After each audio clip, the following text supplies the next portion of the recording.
Hello दोस्तों, नमस्कार। और आज अपन डिस्कस करने वाले हैं सुजस ई बुलेटिन पर, क्योंकि लास्ट 3 सेशंस में अपन ने जो डिस्कस किया था वो था सुजस मैगजीन, जो कि राजस्थान गवर्नमेंट पब्लिश करती है। और ये वो आती है महीने 2 महीने में एक बार आती है। और ये जो सुजस ई बुलेटिन है, ये डेली का राज्य सरकार का ऐसे मान लो एक न्यूज़पेपर है। जो भी गतिविधि सरकार करेगी वो शाम को अपलोड कर देती है उस न्यूज़पेपर में। तो ये जो DIPR है उसके द्वारा ही दोनों जारी होती है। वैसे अब अपन जो इसमें बुलेटिन में जो बात करेंगे, एक्चुअली बुलेटिन बहुत सारी चीज़ें होती है इसमें, वो सारी चीज़ें कंपाइल होके और महीने 2 महीने में सुजस में भी आ जाती है। तो अपन ने वैसे तो बुलेटिन की ऐसे मान के चलो कि लगभग 60-70% जो बातें हैं वो हमने सुजस में डिस्कस कर लिया है। और इसमें जो अपन डिस्कस करने वाले हैं वो मेनली जो बचा हुआ पार्ट है उसको अपन जो है वो इसमें कवर कर लेंगे। तो छोटा सा मतलब ये मान लो कि 15 पेजेस की है। आप एक बार गो थ्रू करेंगे, मुश्किल से आधे पौने घंटे की क्लास बनेगी। तो आप एक बार फटाफट से देख लेना, लास्ट में एक बार क्विक रिव्यू भी इसका कर लेंगे। इसके अलावा किसी को कोई भी जैसे मेंस की जो क्लासेस शुरू होगी तो 5 फरवरी से अपनी क्लासेस शुरू हो जाएगी RS मेंस के लिए। अभी प्रीलिम्स और EO RO के लिए भी अगर आप पॉलिटी पढ़ना चाहते हैं, आप जो है वो और भी दूसरी जो सब्जेक्ट आपके GK सेक्शन में वो पढ़ना चाहते हैं तो bodhirs.com पे जाके भी चेक कर सकते हैं। इसके अलावा एप्लीकेशन भी डाउनलोड कर सकते हैं। और ये टेलीग्राम चैनल है, यहाँ पर जो भी वीडियो मैं अपलोड कर रहा हूँ उसकी PDF यहाँ मिलेगी और मिल रही है। तो आप लोग उस वहाँ से जो है वो डाउनलोड कर सकते हैं।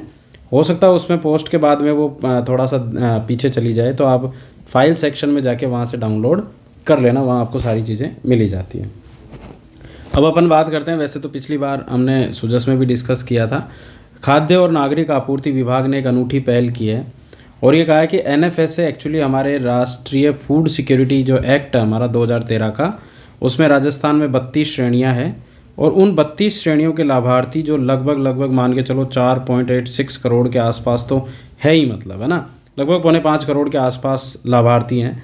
इन लाभार्थियों को जो है, अब इनमें से अगर कोई 18 एक ऐसा परिवार जिसमें 18 वर्ष से कम का कोई सदस्य है, यानी कि 18 से 60 के बीच का कोई नहीं है, मतलब तो या तो 18 से कम के हैं या 60 के ऊपर के हैं या फिर निःशक्त जन है, तो उनको जो राशन मिलता है वो राशन अब घर बैठे भी मिल जाएगा। स्पेशली इसको लेके राजस्थान सरकार ने बताया कि 8,66,178 परिवार जो है वो इसके पात्र हैं। तो ये राशन जो है वो मिल रहा है। इसमें जो PDS डिलीवरी बॉयज़ होंगे उनके लिए प्रॉपर इंसेंटिव्स हैं डिलीवरी करने के। तो ये राज्य सरकार ने एक नया डिसीजन लिया। और साथ ही NFSA की अपन बात कर ही रहे थे कि NFSA के जो लाभार्थी हैं उनको 450 रुपये में भी रसोई गैस सिलेंडर सब्सिडी योजना जो है उसका लाभ दिया जाएगा। और ये 1 सितंबर से स्पेशली सरकार ने इसका अनाउंसमेंट कर दिया है। फिर 12 जिला प्रशासन जो है उसकी एक पहल है। उस पहल की अगर अपन बात करें तो एक तो उन्होंने समन्वय संगम करके एक विभागीय सहयोग पोर्टल शुरू किया है, जिसमें जो विभिन्न विभाग हैं उनमें आपस में समन्वय हो। क्योंकि जिला कलेक्टर जो होता है वो सभी विभागों का प्रमुख होता है, मतलब एक तरीके से सभी विभागों का कोऑर्डिनेटर होता है ना। तो जितने भी विभागीय लेवल के अधिकारी होते हैं, जैसे मान लो 12 में कोई कोऑपरेटिव का होगा DR, कोई जो है वो DSO होगा, कोई जो है वो DEO होगा, है ना, एक्साइज का ऑफिसर होगा। तो ये सब एक कॉरपोरेट करके एक दूसरे के साथ में मिलके जो है वो काम करें, इसलिए समन्वय संगम करके पोर्टल शुरू किया था। ये एक अच्छा इनिशिएटिव लिया गया। इसके अलावा एक इन्होंने शुरू किया 12 जिला प्रशासन ने, सशक्त 12 प्रगति को शक्ति अभियान, जिसमें क्या किया कि एक तो अभियान है इनका हरियालो मारो 12 अभियान। तो जो ऐसे तो एग्जाम में क्वेश्चन आएगा नहीं कि बताओ हरियालो मारो 12 अभियान जो है वो निम्न में से किस जिले का है ना, और उसको आप गलत करोगे भी नहीं क्योंकि वो 12 जिले का है, तो ऐसा आएगा भी नहीं। ये क्वेश्चन बन सकता है कि पढ़ेगी मारी लाडो अभियान, है ना, निम्न में से किस जिले के द्वारा, किस जिला प्रशासन के द्वारा शुरू किया गया। पढ़ेगा 12 बढ़ेगा 12 अभियान, और एक पोषित लाडो अभियान, है ना। ये कुछ अभियान है स्पेशली जो 12 जिला प्रशासन के द्वारा शुरू किए गए हैं, जिसमें हरियालो महारा 12 अभियान में तो लगभग 25 लाख पेड़ लगाने का लक्ष्य था। पढ़ेगी मारो लाडो अभियान में नामांकन सुनिश्चित करना है। पढ़ेगा 12 बढ़ेगा 12 में जो है वो IIT की कोचिंग करवाना, रेमेडियल कक्षाएं ये संचालित करना, रेमेडियल मतलब वही एक्स्ट्रा क्लास टाइप की। और पोषित लाडो में जो है वो एनीमिया की जांच करके और वो टैबलेट वगैरह और ये देना, जो नीली गोली पीली गोली होती है फॉलिक एसिड की इनकी, वो प्रोवाइड करवाने के लिए। इसके बाद में कुछ और ज़िलों में भी इसी तरीके से जिला स्तरीय पहल या तो जिला प्रशासन के द्वारा या पुलिस प्रशासन के द्वारा शुरू की गई है। तो अपन उसकी बात करें, जैसे एक है पहल कैंप। पहल कैंप ऐसे ही है जैसे एमआरसी, आपने महंगाई राहत कैंपों को देखा होगा, तो उसमें सरकार ने 10 योजनाएं और उसके अलावा भी जो है वो विभिन्न योजनाओं के नामांकन के लिए शुरू किया। ऐसे ही विकसित भारत संकल्प भी वो चले थे कैंप। तो सलूम्बर जिला प्रशासन ने ऐसे ही सरकारी योजनाओं से लोगों को जोड़ने के लिए पहल कैंप जैसा एक नवाचार किया है। ऐसे ही एक है नेत्र ज्योति अभियान, जो भीलवाड़ा के जिला प्रशासन के द्वारा शुरू किया गया, जिसमें 1 से 12 तक के विद्यार्थियों की आंखों की जांच करके उन्हें निःशुल्क चश्मा वितरण करने के लिए कार्यक्रम शुरू किया है। एक है मानस अभियान, जो नशा मुक्त हनुमानगढ़ की थीम पर है स्पेशली, और हनुमानगढ़ में नशे से मुक्ति दिलाने के लिए वहाँ के जो कलेक्टर हैं कानाराम जाट, उन्होंने ये पहल शुरू की है। एक है ऑपरेशन सीमा, ये भी नशा मुक्ति के लिए या गंगानगर वाले क्षेत्र में स्पेशली इसको संचालित किया गया है। एक है रास्ता खोलो अभियान, जो जयपुर का है। एक्चुअली ये राजस्व को लेके, जैसे कई बार आपने देखा होगा कि ये खेत है और दूसरा खेत है, ये घर आ जाता है, अब इस खेत से घर तक आने का कोई रास्ता नहीं है, तो ऐसा काश्तकारी अधिनियम जो हमारा है 1955 का, उसमें काश्तकार का राइट है कि उसको अपने खेत या अपने घर तक जाने के लिए रास्ता दिया जाना चाहिए। तो कई ज़मीनी विवादों के चक्कर में जो वो रास्ते नहीं मिलते, तो इस चीज़ को देखते हुए जिला कलेक्टर जितेंद्र सोनी ने जो है वो ये अभियान चलाया और बड़े स्तर पर रास्ता खोलो अभियान सक्सेसफुल भी रहा है। मरु उड़ान अभियान बाड़मेर जिला प्रशासन के द्वारा संचालित किया गया है, जिसमें वहाँ की जिला कलेक्टर टीना डाबी ने स्पेशली महिला सशक्तिकरण के, बालिकाओं के सशक्तिकरण के उद्देश्य से विभिन्न योजनाओं का समेकन करके और उन्हें व्यापक स्तर पर संचालित किया जा रहा है, जिसे राज्य के लेवल पर भी चलाने का सरकार ने अनाउंसमेंट किया है। मतलब इसके अलावा तुल्य अलवर अभियान है, जो साफ सफाई के लिए है, पब्लिक पोर्टल भी लॉन्च किया गया है स्पेशली। एक है डिनर विद कलेक्टर, जो कोटा के जो रविंद्र गोस्वामी साहब कलेक्टर हैं, उन्होंने स्पेशली अभियान शुरू किया था। एक्चुअली कोटा में जिस तरीके से आप देख रहे होंगे कि बच्चे लगातार सुसाइड कर रहे हैं और कोटा आज शिक्षा नगरी की जगह सुसाइड नगरी के रूप में जाना जाता है, तो इसी को कम करने के लिए वहाँ पर जो है वो बच्चों के साथ में वार्ता करना, उनके साथ में डिनर करके कलेक्टर उनकी समस्याओं का समाधान करना, इसके लिए डिनर विद कलेक्टर कोटा प्रशासन के द्वारा शुरू किया गया है। लाडेसर अभियान जो है वो जिला परिषद जयपुर के द्वारा शुरू किया गया है, जिसमें कुपोषण को कम करने के उद्देश्य से, है ना, स्पेशली ये भी महिलाओं में जो है वो बालिकाओं में, महिलाओं में सुपोषण बढ़ाने के उद्देश्य से शुरू हुआ है। कुलाड़ी बंद अभियान जो है वो रणथंभौर में चला था। एक्चुअली कुलाड़ी बंद पंचायत अभियान है, जो पंचायत ने ये डिसीजन लिया था कि कोई हरे पेड़ जो है वो नहीं काटे जाएंगे, और इसका जिक्र जो है वो मन की बात में मोदी जी ने भी स्पेशली इसका किया था। नवो बाड़मेर जो वो वैसे ही है जैसे सलूम्बर में हमने पहल कैंप को देखा। इसके अलावा अभिनई अभियान रालसा का है, जो बाल विवाह को रोकने से रिलेटेड है, और ऑपरेशन लाडली भी बाल विवाह को रोकने का राजस्थान पुलिस का अभियान है। ऑपरेशन गरिमा जयपुर पुलिस कमिश्नरेट का ऑपरेशन है, ये बालिका सुरक्षा के उद्देश्य से स्पेशली शुरू किया गया है। और ऑपरेशन शील्ड जो है वो राजस्थान पुलिस ने साइबर अपराध को रोकने के लिए शुरू किया था। ऐसे ही ऑपरेशन एंटीवायरस है, जो भरतपुर रेंज ने साइबर अपराध को रोकने के लिए शुरू किया था, है ना। और ऑपरेशन उल्लास जो गुमशुदा लोगों की तलाश के लिए जो है वो राजस्थान पुलिस का ऑपरेशन है। तो ये कुछ महत्वपूर्ण जिला स्तरीय राज्य स्तरीय ऑपरेशंस की अपन बात कर रहे हैं। अब अगला आता है समाधान पोर्टल। समाधान पोर्टल जो है वो स्पेशली परिवहन विभाग की IT शाखा के द्वारा एक पोर्टल लॉन्च किया गया है, जो यात्रियों की शिकायतों के लिए जो है ये संचालित किया जा रहा है। मतलब जैसे संपर्क है ना अपने, तो संपर्क पे 181 पे अपन कॉल करते हैं और हमारी कोई भी रिलेटेड समस्याएं हैं हमारी किसी भी चीज़ से, तो हम वहाँ पर उनका शिकायत का निवारण करवा सकते हैं। ठीक इसी तरीके से समाधान पोर्टल है, जो अगर बस या टिकट कंडक्टर इनसे किसी से भी TT वगैरह से कोई प्रॉब्लम है तो वो शिकायत की जा सकती है। मतलब पशुपालन के क्षेत्र में अगर अपन बात करें तो 2-3 महत्वपूर्ण योजनाएं सरकार ने शुरू की हैं। हालांकि अपन मंगला पशु बीमा योजना लास्ट में डिस्कस करेंगे, पर 1-2 योजनाएं जैसे ए हेल्प योजना का उद्देश्य स्पेशली स्वास्थ्य और पशुधन उत्पादन में विस्तार और मान्यता प्राप्त अभिकर्ताओं को स्थापित करना, है ना। इसका मतलब ये है कि अगर पशु चिकित्सा से संबंधित कोई भी प्रॉब्लम्स आती है तो स्पेशली मान्यता प्राप्त अभिकर्ता जो है वो उसका निवारण करेंगे। इसके लिए ए हेल्प पोर्टल जो है वो सरकार ने लॉन्च किया है। मतलब इसके अलावा एक हेल्पलाइन भी लॉन्च की है ना, ये 1962 है ना, यानी कि 1962 पे हम नंबर डायल करेंगे। अभी मोबाइल वेटनरी वैन्स चल रही है, तो स्पेशली वेटनरी वैन्स के माध्यम से जो वो लोगों तक ये सुविधाएं प्रोवाइड करवाई जा रही है पशु चिकित्सा की। इसके अलावा एक पशुपालन विकास कोष का गठन भी किया गया है, 250 करोड़ रुपए का एक कोष है। और एक गोपाल क्रेडिट कार्ड योजना जो है वो राज्य सरकार ने शुरू कर दी है। स्पेशली ये भी सितंबर या शायद अक्टूबर या सितंबर से जो है ये शुरू हुई है योजना। आगे अपन देखेंगे, एक लिस्ट मैं आपको प्रोवाइड करवा रहा हूँ, उसमें अपन कौन सी योजना कब से शुरू की है उसको एक साथ अपन डिस्कस कर लेंगे। तो गोवंश के लिए शेड, खेली का निर्माण, दुग्ध चारा बांटा ऐसे उपकरण खरीदने के लिए 1 लाख रुपए तक का शॉर्ट टर्म ब्याज मुक्त ऋण जो है वो सरकार की तरफ से प्रदान किया जा रहा है, जैसे किसान क्रेडिट कार्ड में दिया जाता है। किसान क्रेडिट कार्ड में तो ये होता है कि 3 लाख तक का ऋण होता है और मेनली जो ब्याज दर होती है वो 4% की होती है, लेकिन यहाँ ब्याज मुक्त है पहली चीज़ तो, और 1 लाख तक का ऋण है। मतलब अब इसमें 5 लाख गोपालकों को जो है वो स्पेशली 5 लाख गोपालक परिवारों को ये उपलब्ध करवाया जा रहा है, मतलब है ना, गोपाल क्रेडिट कार्ड योजना के तहत। फिर अगला आता है संपूर्णता अभियान, जो नीति आयोग के द्वारा शुरू किया गया है। नीति आयोग ने एक्चुअली क्या है, 2 बड़े कार्यक्रम संचालित किए हैं देश में। एक तो है आकांक्षी जिला कार्यक्रम और एक है आकांक्षी ब्लॉक कार्यक्रम। जो जिला कार्यक्रम है वो 2018 से शुरू हुआ था और ब्लॉक कार्यक्रम 2023, इसके 5 साल बाद शुरू हुआ था। एक्चुअली आकांक्षी जिला उन जिलों को चिन्हित किया गया जो काफ़ी सारे जो सोशल डेवलपमेंट पैरामीटर्स हैं उन पे बैक में है, मतलब काफ़ी पीछे हैं, तो उनको वहाँ पर डेवलपमेंट करने के उद्देश्य से स्पेशली शुरू किया गया था, जिसमें पूरे देश में जो है वो 112 जिलों का चयन किया जाना था। राजस्थान में 5 जिलों का चयन किया गया, 12 धौलपुर, एक तो ये हो गए पूर्वी राजस्थान के, और एक करौली, तो धौलपुर करौली 12 पूर्वी राजस्थान से, जैसलमेर और सिरोही पश्चिमी राजस्थान के, है ना। तो इस तरीके से 5 जिलों का चयन किया गया था, जिसमें कुछ इंडिकेटर्स के बेसिस पर डेवलपमेंट का काम करना था, जैसे हेल्थ है, एजुकेशन है, एग्रीकल्चर है, फाइनेंस है, स्किल डेवलपमेंट है।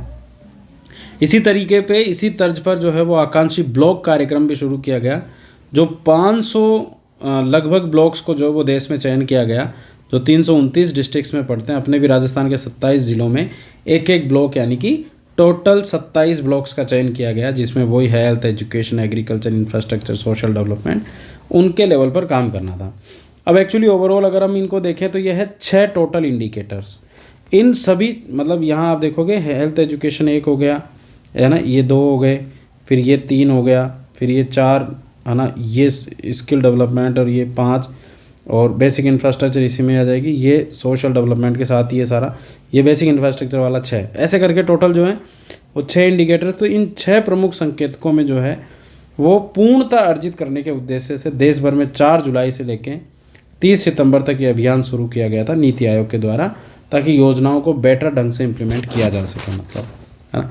उसके बाद में प्रदेश की 8 सहकारी समितियों को उत्कृष्टता और श्रेष्ठता पुरस्कार प्रदान किया गया है।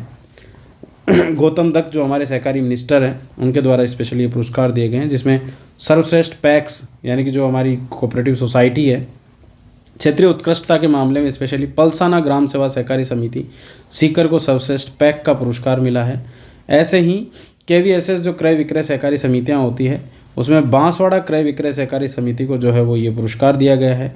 महिला कोऑपरेटिव सहकारी समिति जो है वो स्पेशली आपणी सहकारी सेवा समिति माधोराजपुरा की, और सर्वश्रेष्ठ प्राथमिक दुग्ध उत्पादक सहकारी समिति में सराधना दुग्ध उत्पादक सहकारी समिति को जो है वो ये पुरस्कार दिया गया है, ठीक है ना।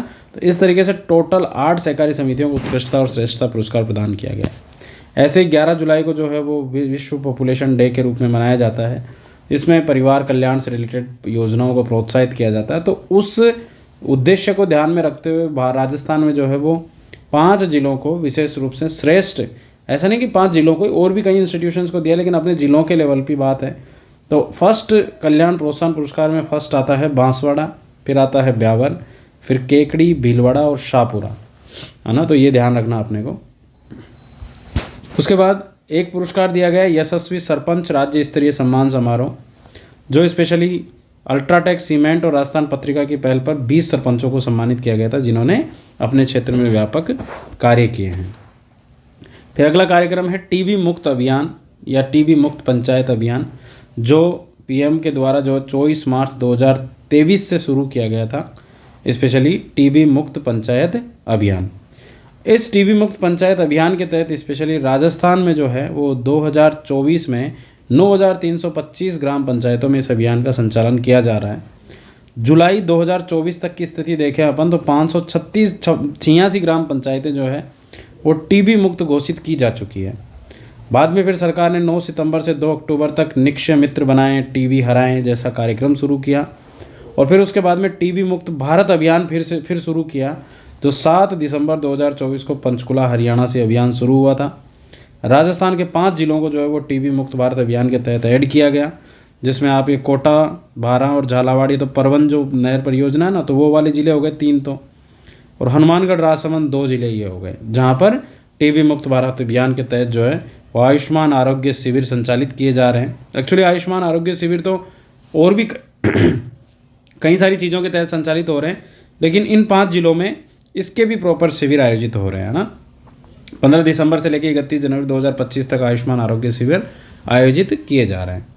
दूसरी तरफ 100 दिवसीय टीबी मुक्त अभियान जो है वो संचालित किया है। जैसा कि आप देखोगे 5 जिलों में निक्षय शिविर आयोजित होंगे, तो ये वही निक्षय शिविर आयुष्मान आरोग्य शिविर के साथ चलेंगे। राज्य में टीबी मुक्त भारत के लिए 100 दिवसीय अभियान शुरू किया गया है, जिसमें 5 जिले बारां, कोटा, झालावाड़, हनुमानगढ़, राजसमंद में 100 दिवसीय निक्षय शिविर का आयोजन किया जाएगा।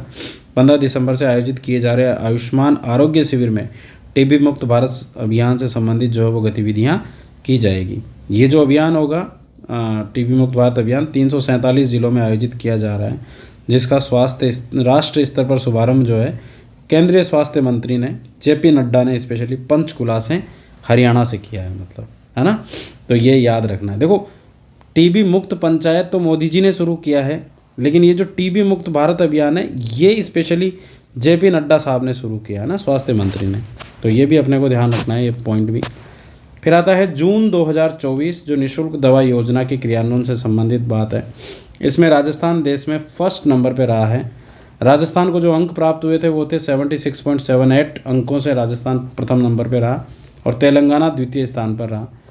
इस सुजस ई बुलेटिन के इस पेज में स्पेशली ये बात लिखी हुई थी कि 1828 दवाएं जो है वो निःशुल्क दवा योजना के तहत अनुमोदित की गई है। हालांकि जैसे अब रिव्यू देखते हैं तो रिव्यू में स्पेशली 1200 कुछ दवाओं के बारे में लिखा हुआ है, तो ओवरऑल मिला के 1800 की बात है। मतलब दवा, सूचर्स और ये जो दिए जाते हैं ना सर्जिकल वगैरह और उपकरण और ये, तो ऐसे करके 1800 प्लस हो रहे हैं, तो ये वो 1828 उसकी बात है, मतलब है ना, इस तरीके से। फिर अटल भूजल योजना की बात करें तो राजस्थान तीसरे स्थान पर रहा है। 25 दिसंबर 2019 को ये अटल भूजल योजना जो है वो देश के 7 राज्यों में उनके 78 जिलों में स्पेशली शुरू की गई थी, जिसमें राजस्थान के भी 17 जिलों के 22 ब्लॉक्स में ये कार्यक्रम संचालित किया जा रहा है। ठीक है। इसके अलावा Rajasthan para medical services corporation को प्रौद्योगिकी सभा उत्कृष्टता पुरस्कार से सम्मानित किया गया है। पैरा मेडिकल सर्विसेज कॉरपोरेशन को ये उत्कृष्टता पुरस्कार जो है वो ई औषधि सॉफ्टवेयर के माध्यम से निःशुल्क दवा योजना का बेहतर संचालन करने के लिए दिया गया है। इसके साथ ही अगर आप देखोगे इसी ई औषधि पोर्टल को actually prime minister excellence award भी दिया जा चुका है। और ये जो ई औषधि को ये जो प्रौद्योगिकी सभा उत्कृष्टता पुरस्कार मिला है ये एंटरप्राइजेज एप्लीकेशन श्रेणी में दिया गया है। ठीक है ना। तो ये 2-3 पॉइंट है इसके कि मेडिकल सर्विसेज कॉरपोरेशन है हमारा 2011 में स्पेशली इसकी स्थापना की गई थी, और इसीलिए की गई थी कि 2012 से जो है वो हम निःशुल्क दवा योजना शुरू कर दिए थे अक्टूबर मंथ से, है ना। पूरे देश में, पूरे राज्य में जो है वो ओपीडी और आईपीडी सेवाओं में निःशुल्क दवा उपलब्ध कराने के उद्देश्य से इसको शुरू किया था। अभी करंट में तो ये मुख्यमंत्री निरोगी राजस्थान योजना के तहत संचालित की जा रही है, लेकिन मेनली जो है वो 2012 में शुरू हो गई थी, 13 में जांच योजना चली थी। अब इन दोनों को मर्ज करके और अभी निरोगी राजस्थान के तहत संचालित किया जा रहा है। तो ई औषधि software portal specially enterprises application श्रेणी में, और साथ ही प्राइम मिनिस्टर एक्सीलेंस अवार्ड भी प्रदान किया जा चुका है। इसके बाद अगर अपन देखें कि राजस्थान सरकार को ई गवर्नेंस में गोल्ड पुरस्कार मिला है। इसके अलावा ऐसा नहीं है गोल्ड ही मिला है, सिल्वर भी अपने को मिला है, पर अलग अलग क्षेत्रों में, है ना। तो अगर अपन बात करें गोल्ड में तो 27वीं राष्ट्रीय गवर्नेंस कॉन्फ्रेंस आयोजित की गई थी, जिसमें राजस्थान सरकार को सिलिकोसिस रोग की पहचान करने के लिए टेली रेडियोलॉजी और एआई का यूज किया गया, मतलब, और इसके माध्यम से लोगों को राहत पहुंचाई गई। डीबीटी के माध्यम से स्वतः स्वीकृत पोर्टल का निर्माण किया गया, है ना, और लोगों को डीबीटी ट्रांसफ़र किया गया, मतलब, तो स्पेशली उसके लिए तो गोल्ड पुरस्कार दिया गया है। साथ ही राजस्थान सरकार का एक एप्लीकेशन है राज किसान साथी, जिसका फेज 2 एप्लीकेशन प्लेटफॉर्म बनाया हमने। इसको सिल्वर पुरस्कार 2024 से सम्मानित किया गया, ठीक है ना। तो यहाँ याद रखना है, एक तो गोल्ड पुरस्कार हो गया जो तो हो गया सिलिकोसिस रोग की पहचान और टेली रेडियोलॉजी के मामले में, और एक हो गया राज किसान साथी जो कि सिल्वर पुरस्कार से सम्मानित है। इसके अलावा राजस्थान कोऑपरेटिव डेयरी फेडरेशन जो है उसको 2 राष्ट्रीय पुरस्कार से नवाजा गया है। एक्चुअली RCDF को नहीं मिले, मतलब उससे जुड़े हुए संस्था या लोगों को मिला है। तो जैसे अगर अपन बात करें भीलवाड़ा दुग्ध संघ है, उसकी डेयरी है एक प्रतापपुरा दुग्ध उत्पादक समिति। इस समिति को स्पेशली देश की श्रेष्ठ सहकारी डेयरी समिति के रूप में सम्मानित किया गया है। ऐसे हनुमानगढ़ दुग्ध संघ के 2 कर्मचारी थे, है ना। अपने देश में 24, अपने राजस्थान में 24 दुग्ध संघ है टोटल। तो हम हनुमानगढ़ दुग्ध संघ की बात करें जिसमें श्री राजेंद्र कुमार और वीरेंद्र कुमार, इन दोनों को बेस्ट AI टेक्नीशियन अवार्ड के रूप में सम्मानित किया गया है। इसके अलावा डेयरी के क्षेत्र में एक नया इनिशिएटिव और हुआ है। एक गोवर्धन योजना चलती है देश के लेवल पर। उस योजना के तहत स्पेशली कार्बन क्रेडिट का मुद्रीकरण करने के लिए, मतलब कि जैसे कि आप अगर कार्बन का कम यूज कर रहे हैं तो आपको जो मतलब एक्चुअली वैश्विक स्तर पे एक क्रेडिट का कॉन्सेप्ट चला है कि मान लो कोई देश जो है वो कार्बन का कम उत्पादन करता है और दूसरा कार्बन बहुत ज़्यादा उत्पादन करता है, तो इनका कोटा होता है कि जैसे मान लो ये देश कम उत्पादन कर रहा है, मान लो इसको 10 टन कार्बन उत्पादन करना था लेकिन इसने 2 टन ही कार्बन उत्पादन किया, कार्बन इमिशन किया मतलब। तो ऐसे में इसको जो 8 टन है उस 8 टन का जो है वो पैसा मिलता है। तो पैसा ऐसे नहीं देता कोई भी कि भाई ले 8 टन का ले पैसा ले ले। एक्चुअली जो देश ज़्यादा उत्पादन कर रहा है उस ज़्यादा उत्पादन करता जो है वो 10 टन से मान लो उसने 18 टन कर दिया तो वो 8 टन इससे खरीद लेगा। तो ऐसे में वो इसको थोड़ा सा इसकी टेक्नोलॉजीज़ में, इसके क्षेत्रों में, है ना, या कहीं पर इन्वेस्टमेंट कर देगा या फिर इसको कुछ फाइनेंशियल हेल्प करेगा, मतलब, है ना, ताकि वो इंटरनेशनल मानकों पे। अब पर टन कार्बन के लिए कुछ मुद्रा निर्धारित की गई कि भाई इतने रुपए में ये होता है।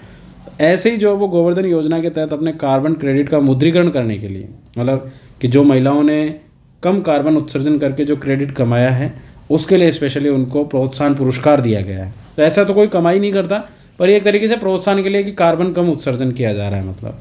तो भीलवाड़ा दुग्ध उत्पादक की लाभार्थी श्रीमती माया देवी कुमावत, उनको स्पेशली इसकी पहली किस्त अमित शाह ने दी है क्योंकि वो कोऑपरेटिव मिनिस्टर है अपने, है ना, इसलिए।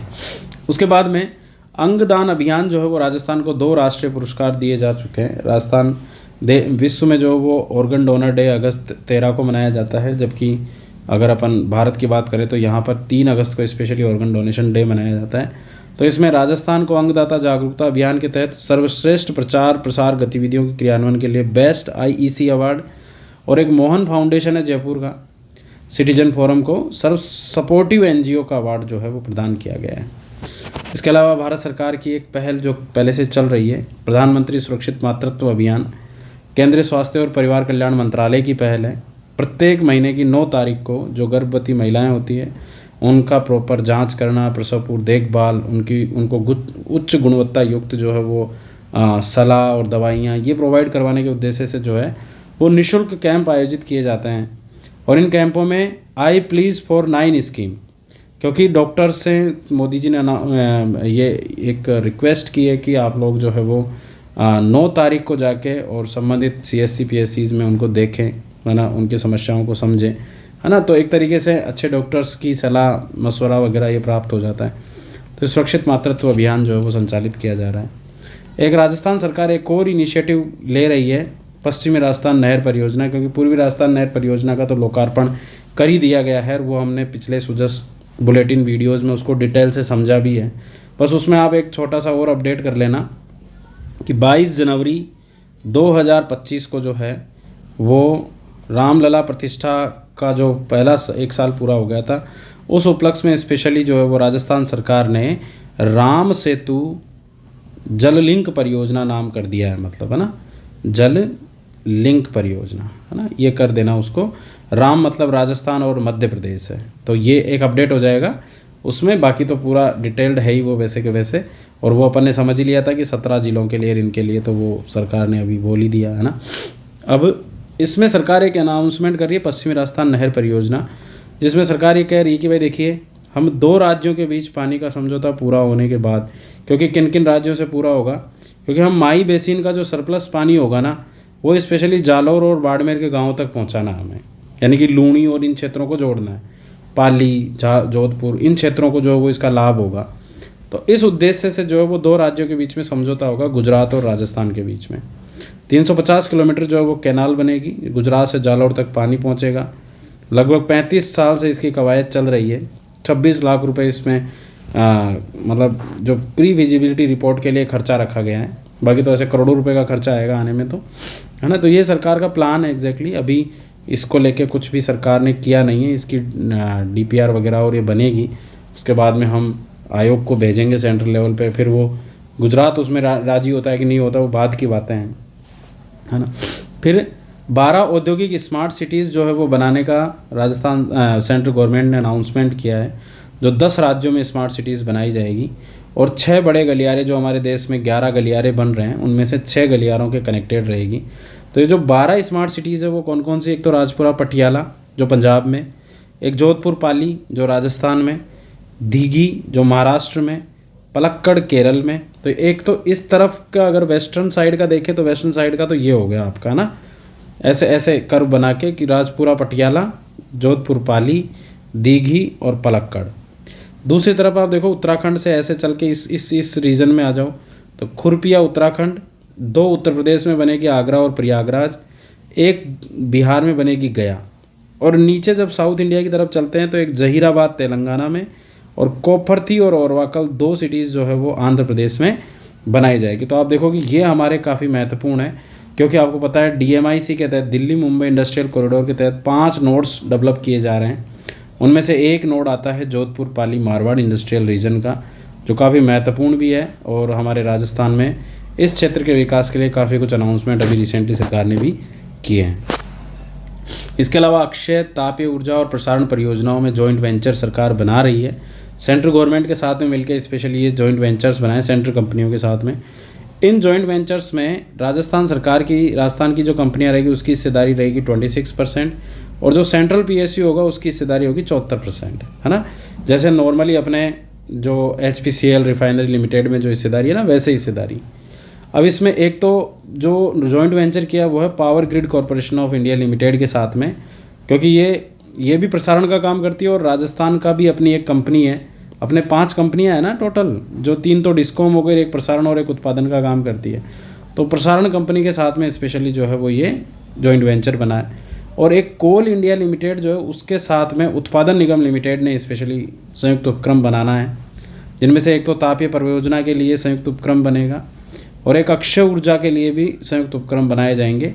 तापीय परियोजना के लिए होगा कि जैसे काली सिंध तापीय परियोजना झालावाड़ परिसर में 8,800 मेगावाट इकाई स्थापित करना, इसके अलावा पीट हेड ग्रीनफील्ड कोयला परियोजना स्थापित करना, है ना। इसके साथ ही जो है वो सौर ऊर्जा परियोजना, पंप स्टोरेज योजना, पवन ऊर्जा परियोजना, ये स्थापित करने के लिए अलग से 2000 से 25,000 मेगावाट तक की क्षमता की एक अलग जॉइंट वेंचर कोल इंडिया के साथ में बनाया जाएगा। तो ऐसे करके 2 कंपनियों के साथ में जॉइंट वेंचर बनाने का सरकार ने घोषणा की है। 3 महाविद्यालयों के नाम बदल दिए गए हैं। चूरू का राजकीय महाविद्यालय जो सहवा में है वो मोहनी देवी चाचान के नाम से, बाड़मेर का राजकीय विद्यालय जो धोरीमन्ना में है वो उदयराज गांधी के नाम से, शांति देवी उदयराज गांधी, और बीकानेर का जो है वो श्री डूंगरगढ़ वाला कन्या विद्यालय वो है राजकीय सदु देवी पारक कन्या महाविद्यालय के नाम से, है ना। इस तरीके से 3 विद्यालय। फिर माँ वाउचर योजना के बारे में अपन ने पहले डिस्कस कर ही लिया। 8 मार्च को ये पायलट प्रोजेक्ट के रूप में शुरू हुई थी 3 जिलों में, 12 भरतपुर और फलौदी में।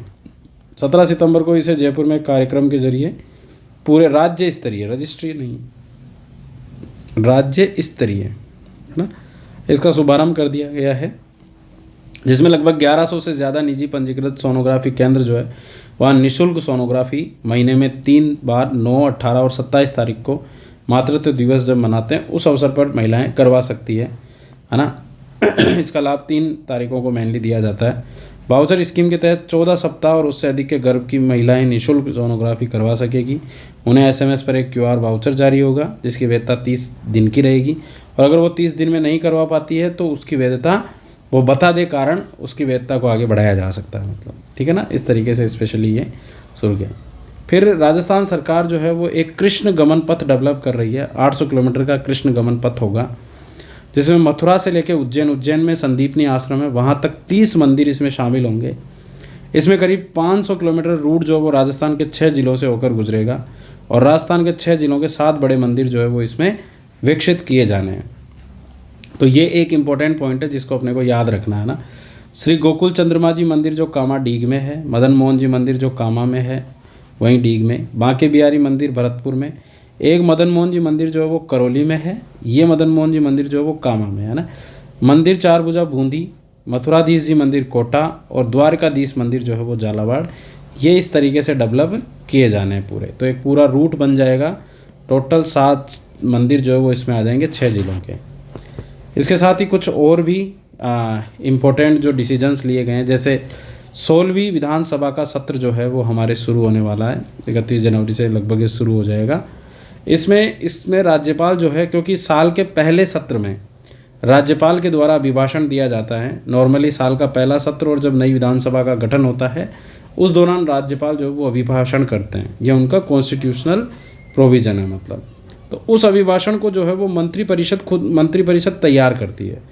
उसको तैयार करने के लिए, उसका अंतिम रूप देने के लिए डॉक्टर प्रेमचंद बैरवा जो उप मुख्यमंत्री हैं, उनकी संयोजकता में स्पेशली जो है वो मंत्रिमंडलीय उप समिति का गठन किया गया है। एक दूसरा, अभी राजकीय विद्यालय, हमारे महात्मा गांधी राजकीय विद्यालय जो हैं अंग्रेजी माध्यम विद्यालय, उनको बनाया गया था। अभी लगभग राजस्थान में 37 अंग्रेजी माध्यम विद्यालय कार्य कर रहे हैं, तो मतलब 3737। तो इन अंग्रेजी माध्यम विद्यालयों का वापस से रूपांतरण करना है, वापस हिंदी मीडियम में बनाना है, ये सरकार ने बोला था। लेकिन उसके लिए एक समीक्षा कमेटी बनाई गई है जिसका भी प्रेमचंद बैरवा जो है वो उनकी संयोजक के रूप में वो उसमें है, बाकी और भी मंत्रिमंडल के लोग हैं, मंत्रिपरिषद के।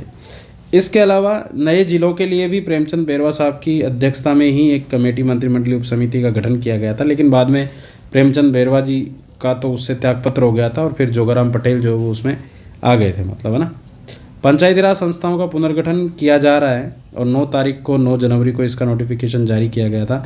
तो एक बार आप जो है वो उसका वीडियो मैंने अपलोड कर रखा है, उस वीडियो को ज़रूर आप देख लेना, काफ़ी महत्वपूर्ण वीडियो, 20-1 मिनट का लास्ट वीडियो, 17-18 मिनट का होगा।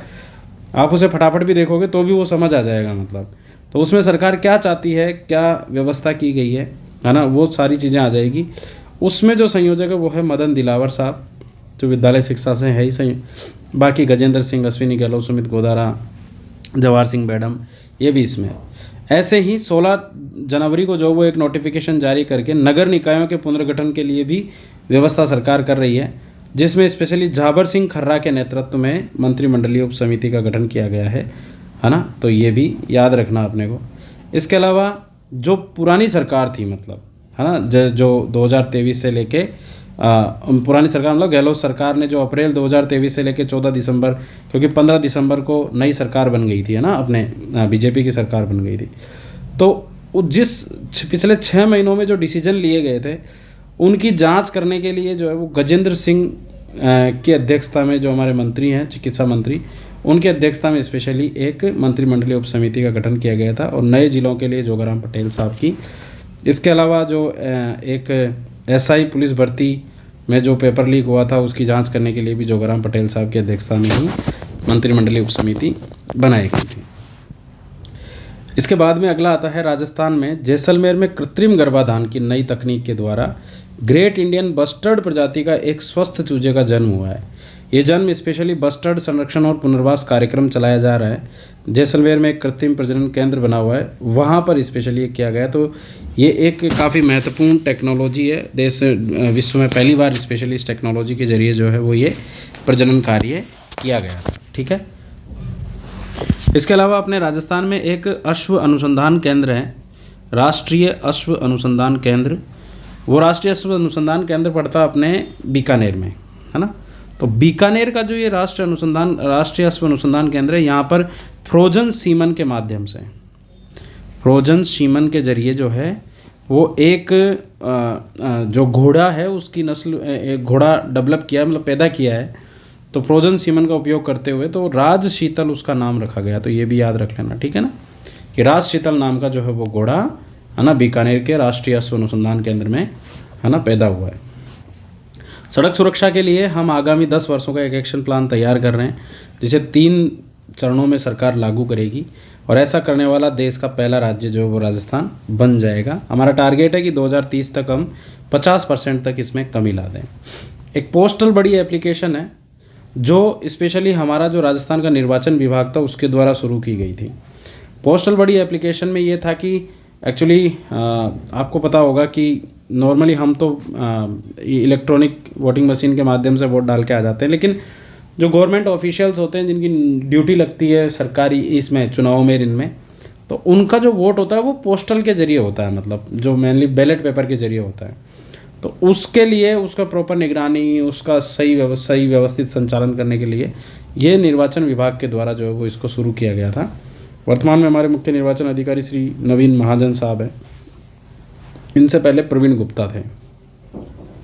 आयुष्मान जीवन रक्षा योजना जो है वो शुरू कर दी गई है, और सड़क दुर्घटनाओं में अगर कोई भी व्यक्ति गंभीर रूप से घायल होता है और उसको गोल्डन आवर यानी कि 72 घंटे के अंदर अंदर जो है वो तुरंत हॉस्पिटल में पहुंचाया जाता है। न्यूनतम समय जो भी, मतलब उसको यानी कि 24 घंटे भी हो सकते हैं, 48 घंटे भी हो सकते हैं ना, तो अगर उनको निकटतम सरकारी अस्पताल या निजी संस्थान में पहुंचाया जाता है तो उसे 10,000 रुपये पहुँचाने वाले को जो है वो प्रोत्साहन राशि के रूप में दिया जाएगा। इसके लिए आयुष्मान जीवन रक्षा कोष का गठन भी किया जाता है। ठीक है, इसके अलावा मांडल राज्य का ऐसा मांडल जो है, मांडल यानी कि भीलवाड़ा में मांडल एक ब्लॉक है ना, तो वहाँ वो पहला ऐसा ब्लॉक बना है जो जल जीवन मिशन के तहत 100% यानी कि 100% घरों में नल जल कनेक्शन जो है वो प्रोवाइड किए जा चुके हैं।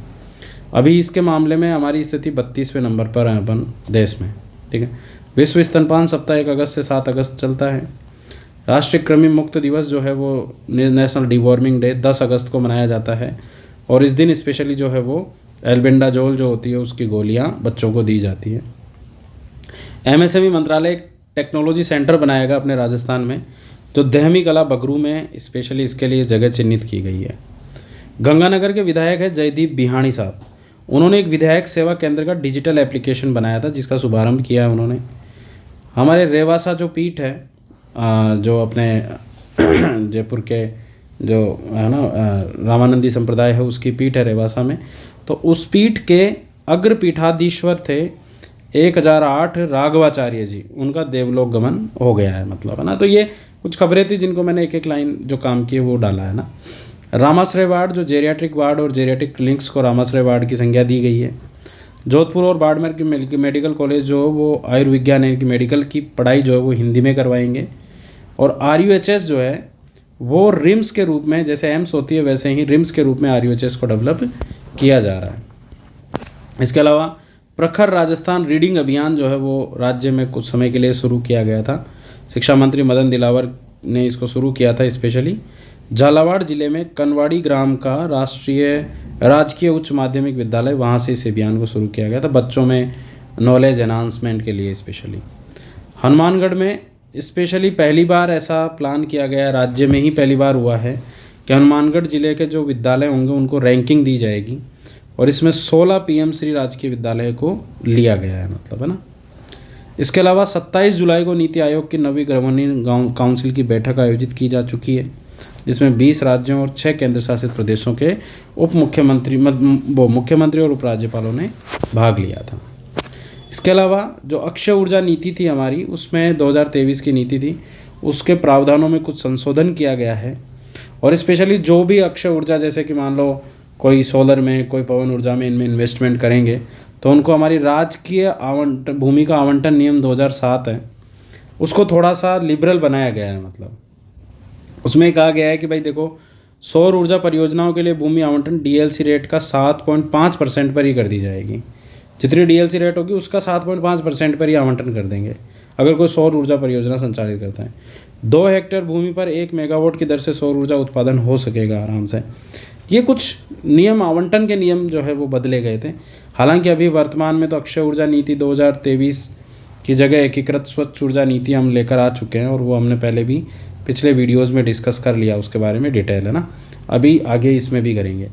इसके अलावा केंद्रीय मंत्रिमंडल ने उच्च स्तरीय समिति की सिफारिशें जो एक राष्ट्र एक चुनाव के लिए गठित की गई थी, हमारे पूर्व राष्ट्रपति कोविंद साहब की अध्यक्षता में, तो उसको स्वीकार कर लिया है। और उसको लेके स्पेशली 129वां अमेंडमेंट एक्ट भी प्रपोज किया जा चुका है, अमेंडमेंट बिल जो है, जो हो सकता है कि पारित हो जाए तो हमारे देश का 107वां अमेंडमेंट एक्ट बन जाए, है ना। लेकिन उसको देखने के लिए अलग से मैंने क्लास अपलोड कर रखी है, आप उसको देख लेना। एक एक उसमें एक एक आर्टिकल कहाँ बदलाव होना है, कहाँ क्या व्यवस्था की जा रही है, उसको अच्छे से समझाया है, तो वो वहाँ समझ अच्छे से डेवलप हो जाएगी। इसको देख लेना एक बार।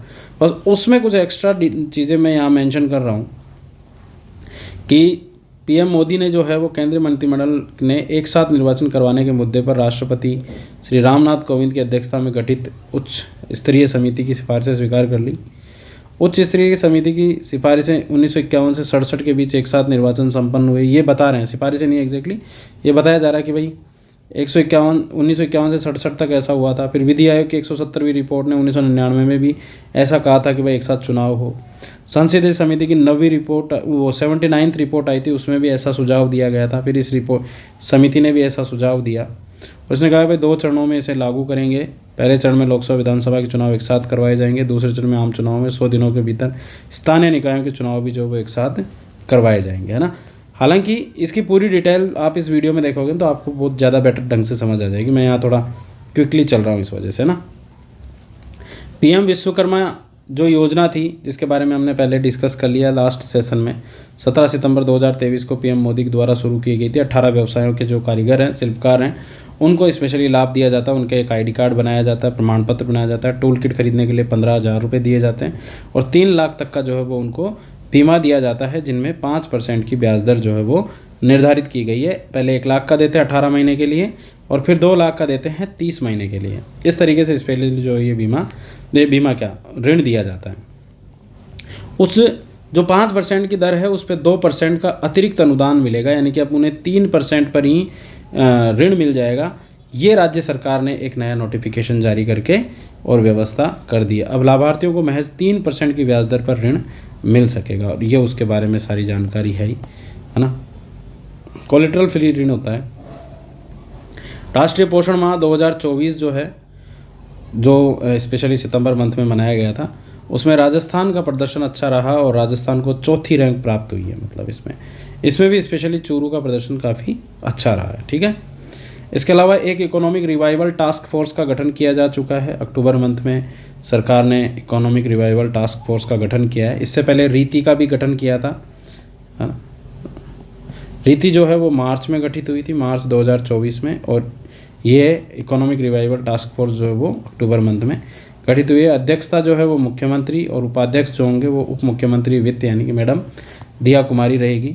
इसके अलावा उप मुख्यमंत्री परिवहन, उच्च शिक्षा, उद्योग वाणिज्य, ऊर्जा, कृषि, मुख्य सचिव, अन्य विभागों के सचिव, ये भी इसमें रहेंगे। 5 विषय विशेषज्ञ रहेंगे। 31 मार्च 2028 तक इसका कार्यकाल रहेगा। वर्ष में कम से कम 1 बार बैठक की जाएगी और इसका प्रशासनिक विभाग वित्त विभाग को बनाया गया है। राज्य बजट का 8.26% चिकित्सा को समर्पित है। ये ध्यान रखना अपने को, पॉइंट है, पूछा जा सकता है ना कि राज्य सरकार ने चिकित्सा क्षेत्र में कितना प्रतिशत बजट रखा है, तो 8.26% बजट जो है वो चिकित्सा क्षेत्र में रखा गया है। अब अगर अपन बात करें नवा आयुर्वेद दिवस, मेनली जो धनतेरस के दिन अपन मनाते हैं, तो उस दिन नई दिल्ली में एम्स में स्पेशली आयुष्मान भारत योजना के तहत 70 वर्ष और इससे अधिक वरिष्ठ नागरिकों को 5 लाख रुपए तक का निःशुल्क इलाज प्रदान किया जाएगा। ऐसा अनाउंसमेंट पीएम मोदी के द्वारा किया गया। इसके साथ ही PM Ayushman Bharat health infrastructure mission जो है, उसके तहत राजस्थान में 8 क्रिटिकल केयर ब्लॉक्स का वर्चुअल शिलान्यास भी किया गया है। तो ये जो क्रिटिकल केयर ब्लॉक्स का मतलब होता है कि एक्चुअली 24 घंटे 24/7 जो है वो यहाँ पर डॉक्टर तैनात रहते हैं। जनरली आपने देखा होगा कि सरकारी हॉस्पिटल या प्राइवेट डॉक्टर्स का एक टाइम होता है, 2 बजे मान लो सुबह आएंगे, 10 बजे शाम को 2 बजे तक चले जाएंगे या 4 बजे तक चले जाएंगे। फिर कोई दूसरा डॉक्टर आएगा या फिर अटेंडेंट्स रहेंगे जनरली, है ना, या और कंपाउंडर वगैरह वो देखेंगे और उनको कॉल करके बुला सकते हो। निजी हॉस्पिटल्स में तो ये फैसिलिटीज़ होती है, सरकारी वाले तो नहीं भी आते, मतलब, है ना, ऐसा भी हो जाए।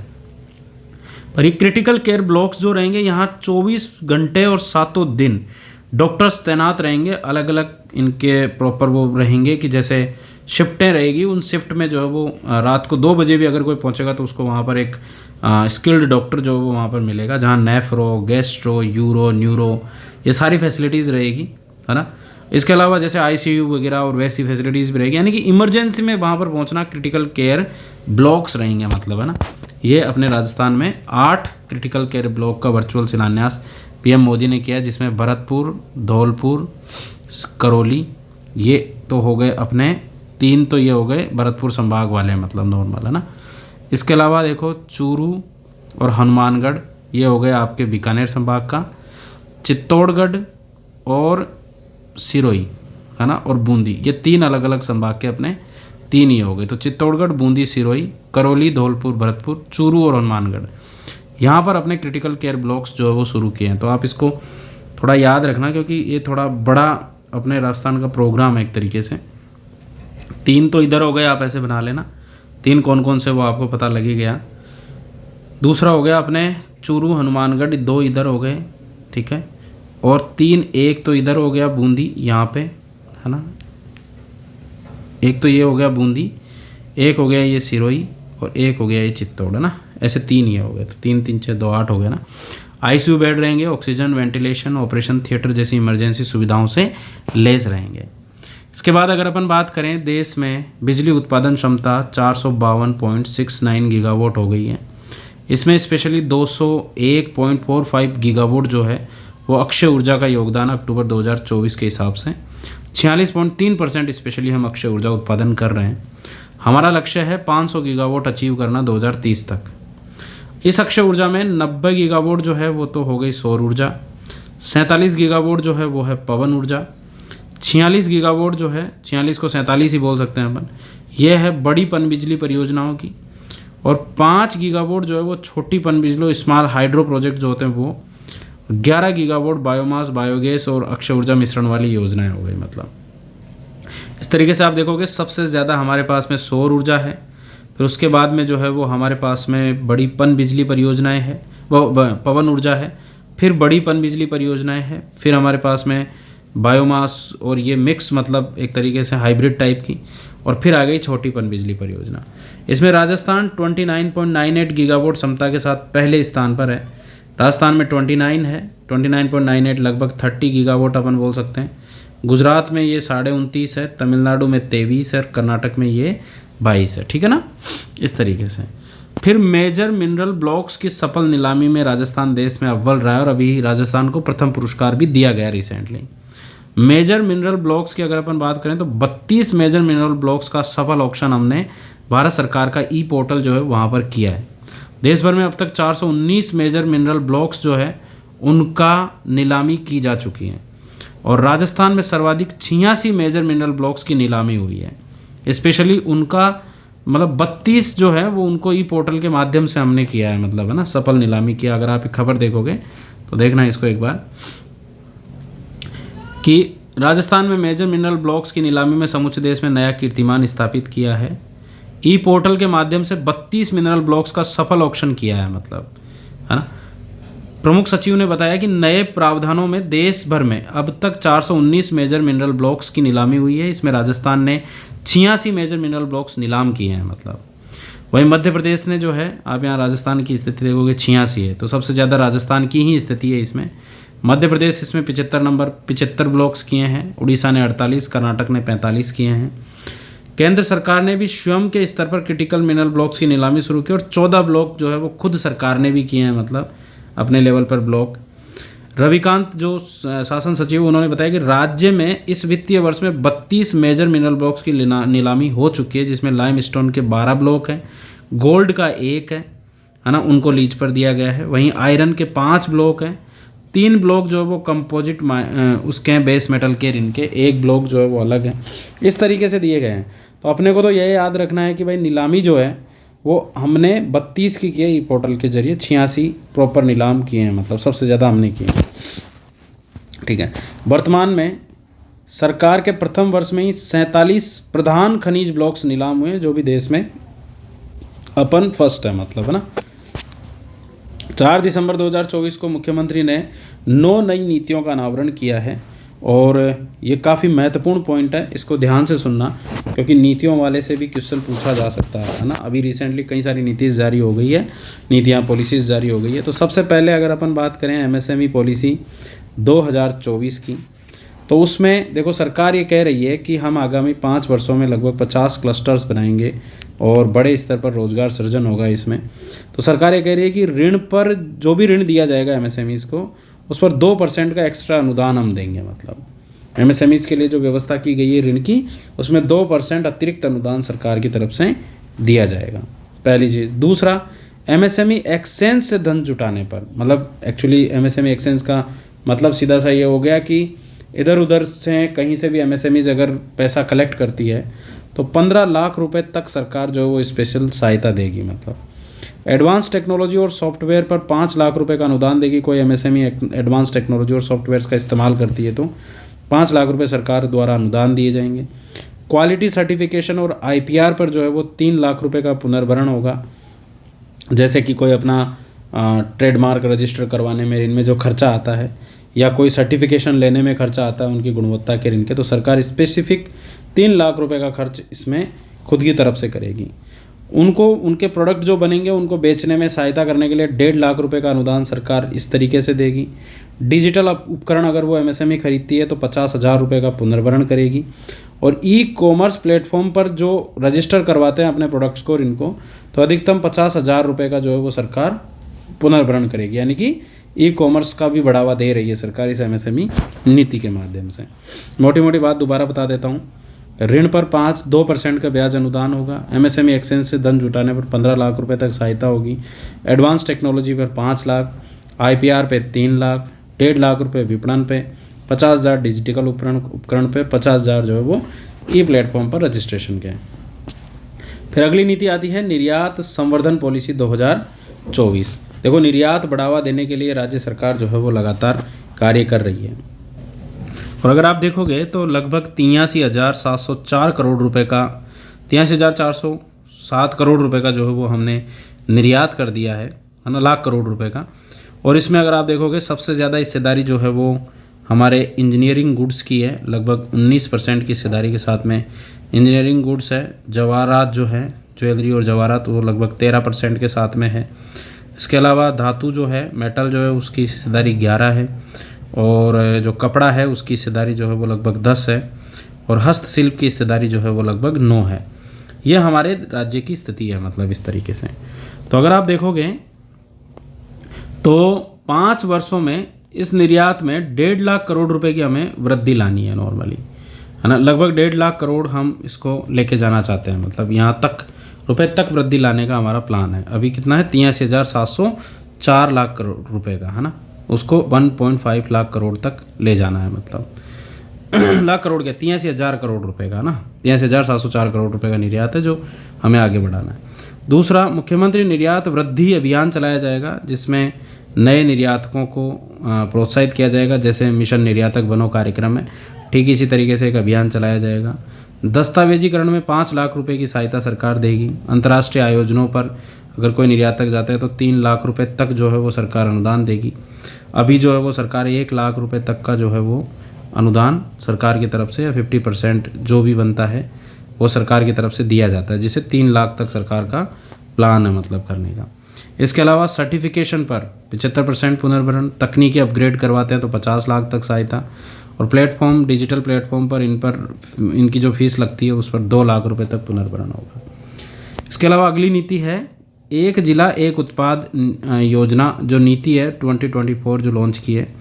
इसमें सरकार ये कह रही है कि नवीन सूक्ष्म उद्यमों को 25% या अधिकतम 15 लाख रुपए तक मार्जिन मनी का अनुदान मिलेगा। एक्चुअली अपने इकोनॉमिक रिव्यू में एक लिस्ट दी गई है पूरी, और 50 ज़िलों के 50 प्रोडक्ट्स के बारे में लिखा हुआ है, तो आप वो लिस्ट ज़रूर याद करके जाना, वहाँ से क्वेश्चन बन सकता है अच्छे से, है ना। तो मार्जिन मनी जो अनुदान है, यानी कि कोई भी, जैसे मान लो दूधू के लिए जो है वो ब्लू पोल्ट्री को चिन्हित किया गया है। अब दूधू वाले ब्लू पोल्ट्री से रिलेटेड अगर कोई भी नया उद्योग लगाते हैं, कुछ भी करते हैं, तो सरकार उन्हें उनका जो अनुदान होगा, मतलब जो उनके खर्चा आएगा उसका 25% या अधिकतम 15 लाख रुपए सरकार की तरफ से भरे जाएंगे अनुदान के रूप में। इसके अलावा जो लघु उद्यम होंगे उन्हें 15% और अधिकतम 20 लाख रुपए तक फ़ायदा दिया जाएगा। सूक्ष्म और लघु उद्यम है ना, इस तरीके से सूक्ष्म और लघु उद्यमों को एडवांस टेक्नोलॉजी और सॉफ्टवेयर पर 5 लाख का अनुदान देंगे। क्वालिटी सर्टिफिकेशन और IPR पर 3 लाख हो जाएगा। विपणन आयोजनों में भाग लेने पर 2 लाख का, ई प्लेटफॉर्म पर रजिस्ट्रेशन करवाने वहाँ पर रजिस्ट्रेशन फीस जो लगती है वो 1 लाख रुपए तक का पुनर्भरण होगा 2 साल तक। कैटलॉगिंग, ई कॉमर्स वेबसाइट्स के विकास के लिए 75,000, खुद की अपनी वेबसाइट डेवलप करें जैसे दूध वाले ब्लू पोर्टल डेवलप करें तो उसके लिए 75,000 की सहायता सरकार की तरफ से दी जाएगी। एकीकृत क्लस्टर विकास परियोजना चलेगी। ये भी एक पॉलिसी है, मतलब नीति है। इसमें क्या है, हस्तशिल्प और हथकरघा क्लस्टर्स को ट्रेनिंग देना, मार्केटिंग, क्वालिटी सर्टिफिकेशन, इसके लिए प्रॉपर 50 लाख की सहायता दी जाएगी। कच्चा माल डिपो संचालन पर जो है वो 8% का ब्याज अनुदान दिया जाएगा। ई कॉमर्स के लिए 50,000 रुपये तक का विक्रय सहायता मिलेगी। क्लस्टर्स के द्वारा जो वो 10 करोड़ लागत पर CFC की स्थापना के लिए 90% और गैर रिको क्षेत्रों में जो है वो 80% का अनुदान मिलेगा। अब देखो ये इतने सारे अनुदान और इतने सारे वो हैं, हमें सिर्फ एक आइडिया रखना है कि हाँ 2-3 लाख तक के अनुदान है, और फिर वहाँ तो देखो अगर 3 लाख 4 लाख 5 लाख ऐसा करके आ जाता है तो वो फिर अलटप्पे में फेंकना पड़ेगा उसको। लेकिन यहाँ ऐसा है कि भाई जैसे मान लो कुछ याद हो जाए, जैसे MSMEs के याद हो जाए कि यहाँ 15 लाख तो MSME एक्सचेंज से धन जुटाने पर, एडवांस टेक्नोलॉजी सॉफ्टवेयर अपग्रेडेशन में 5 लाख, 3 लाख IPR का। अब ऐसे इधर देखोगे आप, एक जिला एक उत्पाद में यहाँ पर भी 3 लाख का हो गया, मतलब तो जैसे 3 लाख IPR और क्वालिटी सर्टिफिकेशन के लिए दिया जा रहा है। मतलब विपणन आयोजनों में जैसे एक जिला एक उत्पाद में 2 लाख रुपए दे रहे हैं, इधर आप देखोगे यहाँ पर विपणन आयोजनों में 3 लाख की व्यवस्था, अंतर्राष्ट्रीय जो भागीदारी में भाग लेते हैं तो, और यहाँ पर जो वो 1.5 लाख है। तो यहाँ 1.5 लाख है MSME में, 1 जिला 1 डिस्ट्रिक्ट वाले में, 1 प्रोडक्ट वाले में जो है वो 2 लाख है, और यहाँ निर्यात में 3 लाख हो गई है ना। इनको ऐसे आप छटनी करके कर सकते हो, बाकी ज़्यादा ऐसे रट्टा मारने की जरूरत नहीं है। वैसे नॉर्मली वो पॉलिसी का नाम और बेसिक पूछेंगे तो ये ज़्यादातर मार्जिन मनी का अनुदान हो रही है, क्योंकि ये अपने सुजस ई बुलेटिन वाले पॉइंट्स पे फोकस कर रहे हैं अपन, है ना, जहाँ उन्होंने अलग अलग जगहों पे लिखा है। फिर एकीकृत क्लस्टर विकास योजना की बात कर रहे हैं तो 8% अनुदान हो गया। ई कॉमर्स में 50,000 रुपये का विक्रय सहायता हो गई, है ना। क्लस्टर्स के लिए 10 करोड़ रुपये लागत हो गई, है ना। 90% तो गैर रिको क्षेत्रों में, वो रिको क्षेत्रों में, और 80% हो गया गैर रिको क्षेत्रों में। इसके अलावा गैर रिको क्षेत्र में 10 एकड़ भूमि पर औद्योगिक पार्क के लिए 60% और अधिकतम 5 करोड़ की सहायता। फिर आता है AVGC यानी कि एनिमेशन, विजुअल इफेक्ट्स, गेमिंग और कॉमिक, एंड XR नीति यानी कि एक्सटेंडेड रियलिटी पॉलिसी। तो इस नीति के तहत स्पेशली राज्य को एनिमेशन फिल्मों, गेम्स, कॉमिक्स के उत्पादन का एक हब बनाना है, और उस क्षेत्र में राज्य सरकार अनुदान देगी। लेकिन अनुदान में ये ध्यान रखेगी कि वो जो भी काम कर रहे हैं, जैसे एनिमेशन है, गेमिंग है, कॉमिक है, तो उसमें राज्य संस्कृति और स्थानीय संसाधनों को बढ़ावा दें, मतलब, है ना। विशेष तौर पर स्थानीय संस्कृति और सामग्री निर्माण का ध्यान रखा जाएगा। और ऐसे ही अटल इनोवेशन स्टूडियो और एक्सेलेटर्स जो हैं वो स्थापित किए जाएंगे, जैसे कि सरकार इस बार 4 अटल इनोवेशन स्टूडियो और एक्सेलेटर बना रही है। तो ये एक्चुअली ये आई स्टार्ट नेस्ट जो है उन्हीं की बात है, मतलब ये जैसे वो जयपुर, उदयपुर, भरतपुर और बीकानेर, है ना, यहाँ पर स्पेशली अटल इनोवेशन और स्टूडियो एक्सेलेटर्स जो है वो सरकार बना रही है। फिर पर्यटन इकाई नीति 2024, इस पर्यटन इकाई नीति में जैसे इको टूरिज्म को डेवलप करना, फिल्म सिटी, हेरिटेज रेस्टोरेंट, अभी फिल्म सिटी के रूप में आपने देखा होगा कि अचरोल में ज़मीन आवंटित कर दी है सरकार ने। इसके अलावा आईफा का आयोजन जो वो पहली बार मुंबई के बाहर अपने जयपुर में आयोजित किया जा रहा है मार्च में। Heritage restaurant, hotel housing, indoor outdoor play zone, एकीकृत पर्यटन विलेज के रूप में स्पेशली अभी देवमाली गांव जो है उसको बेस्ट टूरिज्म, कम्युनिटी टूरिज्म में बेस्ट विलेज का मिला है। ग्रामीण पर्यटन इकाई, पर्यटन स्टार्टअप्स, इन क्षेत्रों को स्पेशली सरकार डेवलप करना चाह रही है। न्यूनतम 100 करोड़ रुपए का नया निवेश करने वाली पर्यटन इकाई परियोजना को राजकीय आवंटित किए जाने वाली भूमि का प्रावधान भी किया है। सस्ती दरों पर सरकार उसे भूमि आवंटन करेगी। फिर एकीकृत स्वच्छ ऊर्जा नीति 2024 सरकार लेकर आई, जिसमें कई सारी नीतियों को समेकन किया है, जैसे अक्षय ऊर्जा नीति हो गई 2023 की, बायोमास और वेस्ट टू एनर्जी पॉलिसी हो गई 2023 की, ग्रीन हाइड्रोजन नीति हो गई 2023 की, और जो भी प्रावधान है इनके उन सबको समेकन करते हुए राजस्थान एकीकृत स्वच्छ ऊर्जा नीति 2024 लाई गई।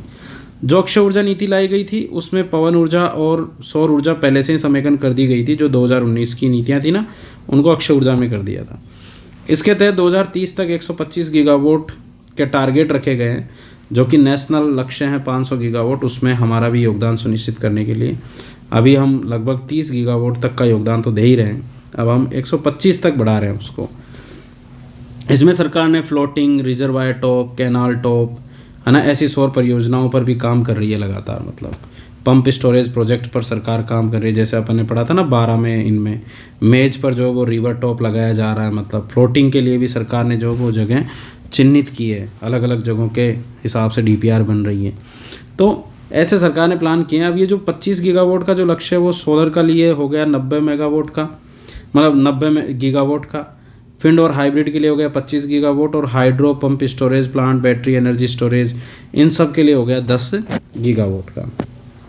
इसके अलावा नेट मीटरिंग व्यवस्था में 80% ट्रांसफार्मर क्षमता तक सोलर रूफटॉप लगाने की अनुमति दे दी गई है। साथ ही बायोगैस, बायो एनर्जी को प्रोत्साहित करने के लिए और 2030 तक 2000 केटीपीए ग्रीन हाइड्रोजन उत्पादन का लक्ष्य भी सरकार ने रखा है। और वो अपन ने देखा ही था ना कि अपन उसमें ज्योग्राफी में डिस्कस कर रही थे कि 2000 केटीपीए जो है इसको भी डिवाइड किया गया है 700, 500 और 800 के हिसाब से।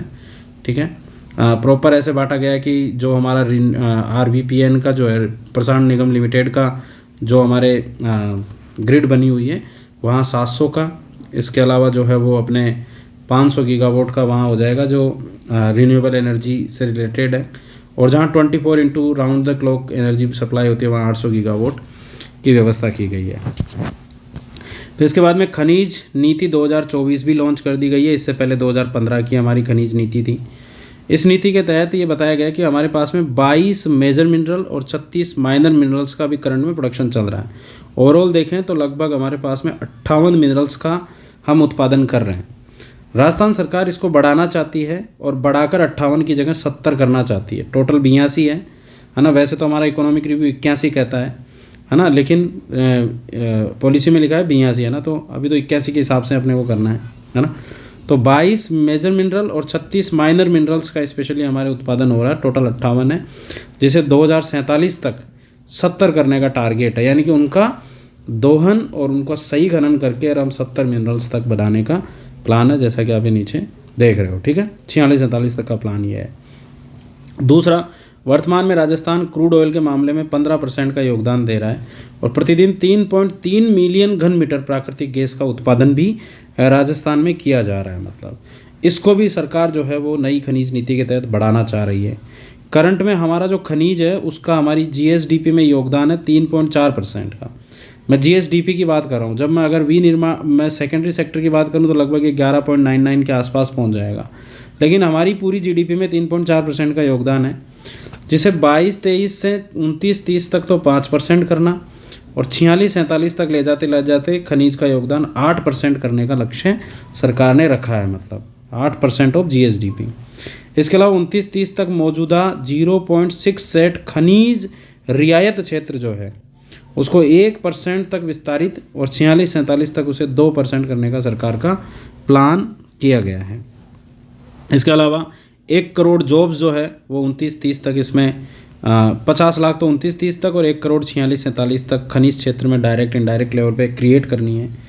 1 लाख करोड़ जो है वो रिवेन्यू स्पेशली 29-30 तक हमारे 1 लाख करोड़ जो है वो 2046-47 तक स्पेशली इस क्षेत्र में अचीव करना है। ये खनिज नीति के जो है वो टारगेट निर्धारित किए गए हैं। फिर आती है एमसेंड पॉलिसी, जो कि 2022 की हमारी एमसेंड पॉलिसी है ही। उस पॉलिसी 2020 की है ना, उस एमसेंड पॉलिसी को भी सरकार जो है वो अब बदल दी है और कह रही है कि एमसेंड इकाई के लिए जो पहले व्यवस्था की गई थी कि भाई एमसेंड इकाई लगाने के लिए 3 साल का अनुभव चाहिए, 3 करोड़ का टर्नओवर और 3 करोड़ की नेटवर्थ, ये सब खत्म कर दिया है सरकार ने इस पॉलिसी के जरिए। इसके साथ ही एमसेंड तो जानते हो कि क्रशिंग बजरी होती है, मतलब जो पत्थर होते हैं उनको पीस दिया जाता है और उससे बजरी बनाई जाती है ना, ताकि नेचुरल बजरी पर हमारी डिपेंडेंसी ना रहे, क्योंकि उससे काफ़ी नुकसान भी देखने को मिलते हैं। और मौजूदा जो उत्पादन है वो 20% तक हमें इंक्रीज करना हर साल। हमारा लक्ष्य है 2028-29 तक इसे 30 मिलियन टन तक ले जाना। अभी लगभग हमारा जो टारगेट है वो है अभी हमारे पास में 20,000 टन तक ही उत्पादन होता था, मतलब उस पॉलिसी के अकॉर्डिंग। तो 20,000 को अब 30 मिलियन टन तक ले जाना है, मतलब है ना, प्रतिवर्ष, है ना, प्रतिवर्ष 30 मिलियन टन तक उत्पादन करना है 2028-29 तक। और सरकारी कार्यों में जो उपयोग की जाएगी उसमें बाध्यता रखी गई थी 25% की, जिसे बढ़ाकर 50% करने का लक्ष्य इसमें रखा गया है। इसके बाद सरकार ने एक और पॉलिसी लॉन्च की, नव प्रसारक नीति 2024। जो मीडिया, सोशल मीडिया इन्फ्लुएंसर्स होते हैं, जो इंस्टा, टिकटॉक या और भी जो रहते हैं तरीके, उनके माध्यम से सरकारी योजनाओं का जो है वो जानकारी जन जन तक पहुंचाने के लिए, जब पिछली सरकार ने वो एक प्रोग्राम लॉन्च किया था ना कुछ, जिसमें वो वीडियो बनाना था योजनाओं का और उनको पैसे दिए जाते थे। तो इसी तरीके से नव प्रसारक नीति सरकार ने लॉन्च की है, जिसमें 2 श्रेणियों में नव प्रसारकों को डिवाइड किया है, एक श्रेणी ए और एक श्रेणी बी। श्रेणी ए के नव प्रसारक वो होंगे जिनके 1 लाख से ज़्यादा सब्सक्राइबर्स या फॉलोअर्स हैं, और श्रेणी बी के प्रसारक वो होंगे जिनके 7,000 से 1 लाख तक के सब्सक्राइबर या फॉलोअर्स हैं। इसमें जिला स्तर पर प्रत्येक श्रेणी में से एक एक नव प्रसारक को चुना जाएगा। संभाग स्तर पर श्रेणी ए में से तो चुना जाएगा 2 को, और श्रेणी बी में से चुना जाएगा 1 को। इनका चयन किया जाएगा, फिर जिला सूचना और जनसंपर्क कार्यालय जो है वो इनको मेंटर के रूप में कार्य करेगा, निगरानी करेगा। इनको अगर content creation, audio video editing और इनमें कुछ सीखना है तो वो भी इनमें मदद करेगा। और फिर इन प्रसारकों को जो है वो अपने 2 सोशल मीडिया अकाउंट्स पर प्रतिदिन जो है वो सरकारी योजनाओं की एक पोस्ट अपलोड करनी होगी, जिसकी निगरानी इस कार्यालय के द्वारा की जाएगी। मतलब तो ये नव प्रसारक नीति है स्पेशली। दूसरा आता है राजस्थान निवेश प्रोत्साहन योजना 2024, जो हमने लास्ट वीडियो में भी डिस्कस की थी। मैं एक बार उसको वापस से रिवाइज करवा दूं क्योंकि वो काफ़ी इंपॉर्टेंट है, इसलिए मैं इसको थोड़ा सेग्रीगेट करके लाया हूँ। तो 8 फोकस एरिया स्पेशली इसमें रखे गए हैं। उद्योगों को 8 अलग अलग श्रेणियों में डिवाइड किया गया है। उत्पादन यानी कि जो विनिर्माण से रिलेटेड है, सेवा, सनराइज, एमएसएमई और स्टार्टअप, है ना। ये तो आप जानते हो, विनिर्माण, सेवा, सनराइज, एमएसएमई, स्टार्टअप।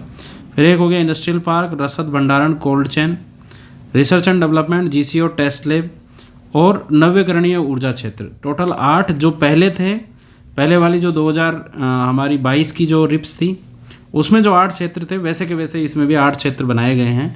उत्पादन, सेवा, sunrise, MSME, startup, industrial park, है ना। और वो अगर वो याद है तो आप उसमें कोई वो चेंज करने की ज़रूरत नहीं। लेकिन इसमें इम्पोर्टेंट ये किया है कि जो सनराइज क्षेत्र है उसमें कुछ नए सेक्टर्स को ऐड किया है, जैसे कि एग्रीटेक को, एरोस्पेस और drone, arrow and space drones को, डिफेंस को, सेमीकंडक्टर्स को और वेस्ट साइक्लिंग को, रिसाइकलिंग को।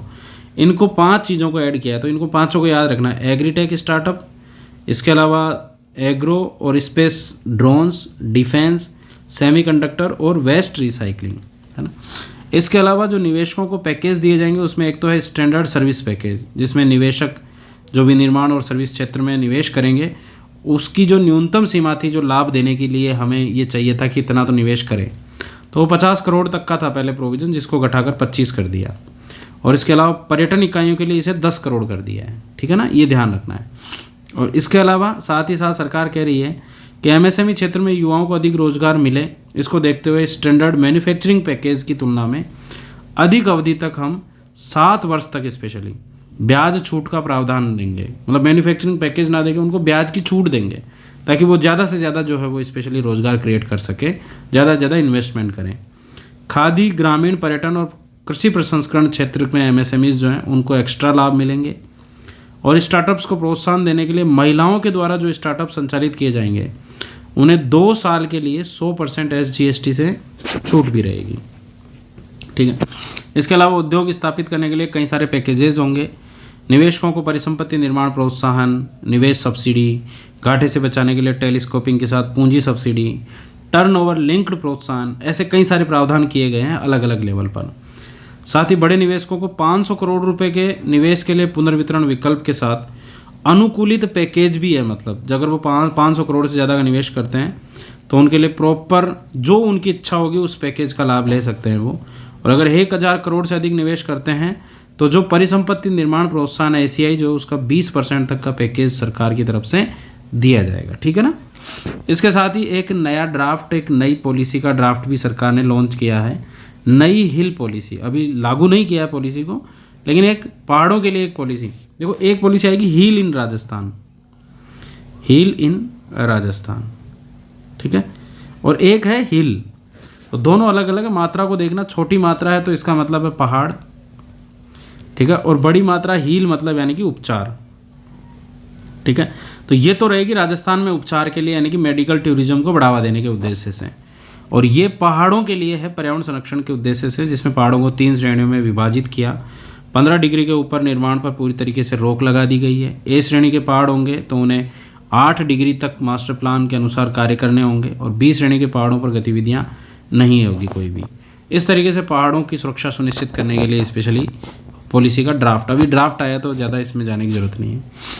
फिर 85 नए केंद्रीय विद्यालय खोलने की मंजूरी दी है, जिसमें से 9 विद्यालय के राजस्थान में खुलेंगे, जोधपुर में, फलोदी में, इसके अलावा श्री गंगानगर के सतराना में, श्री गंगानगर के ही कर्णपुर में, करौली की हिंडौन सिटी, नागौर, मेड़ता, राजसमंद के भीम में, अलवर का राजगढ़ और दौसा के महुआ में। ऐसे 9 विद्यालय जो वो हमारे खोले जाएंगे, ठीक है ना।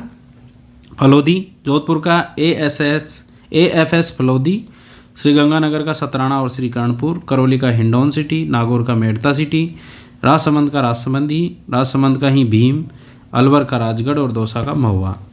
इसके अलावा पंचगौरव अभियान, जिसकी चर्चा हमने पिछले वीडियोस में कई बार भी की थी।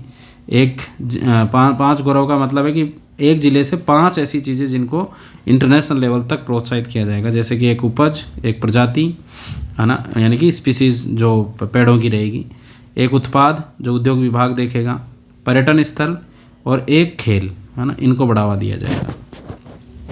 इसके अलावा सरकार ने कुछ और अनाउंसमेंट्स किए हैं, जैसे कि पहला बालिका सैनिक स्कूल पंचकुंडा गांव जोधपुर में सरकार का बन रहा है। इसके अलावा अंतर्राष्ट्रीय ऊंट उत्सव जो है वो बीकानेर में 10 से लेकर 12 जनवरी 2025 तक मनाया गया है।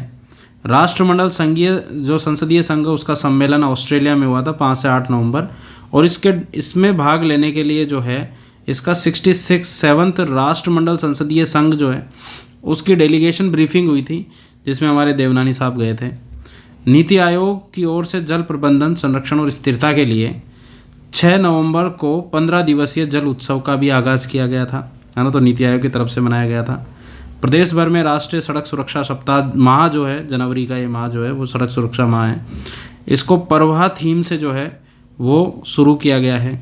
सड़क सुरक्षा के मामले में हमारी 6E रणनीति है ना, वो भी अपने को याद रखनी है। ये यानी ये 6E आधारित रणनीति है, जैसे कि एक तो एजुकेशन, लोगों के नियमों के बारे में लोगों को शिक्षित करना, इंजीनियरिंग, जिसमें स्पेशली सड़क ब्रिज जो जैसे बने हैं वो सही ढंग से बने, मतलब, है ना, ताकि एक्सीडेंट कम से कम हो। एनफोर्समेंट, जो कानून है उनका सख्ती से पालन करना। इमरजेंसी केयर, दुर्घटना में अगर कोई सड़क दुर्घटना में तो उनको तुरंत केयर मिले।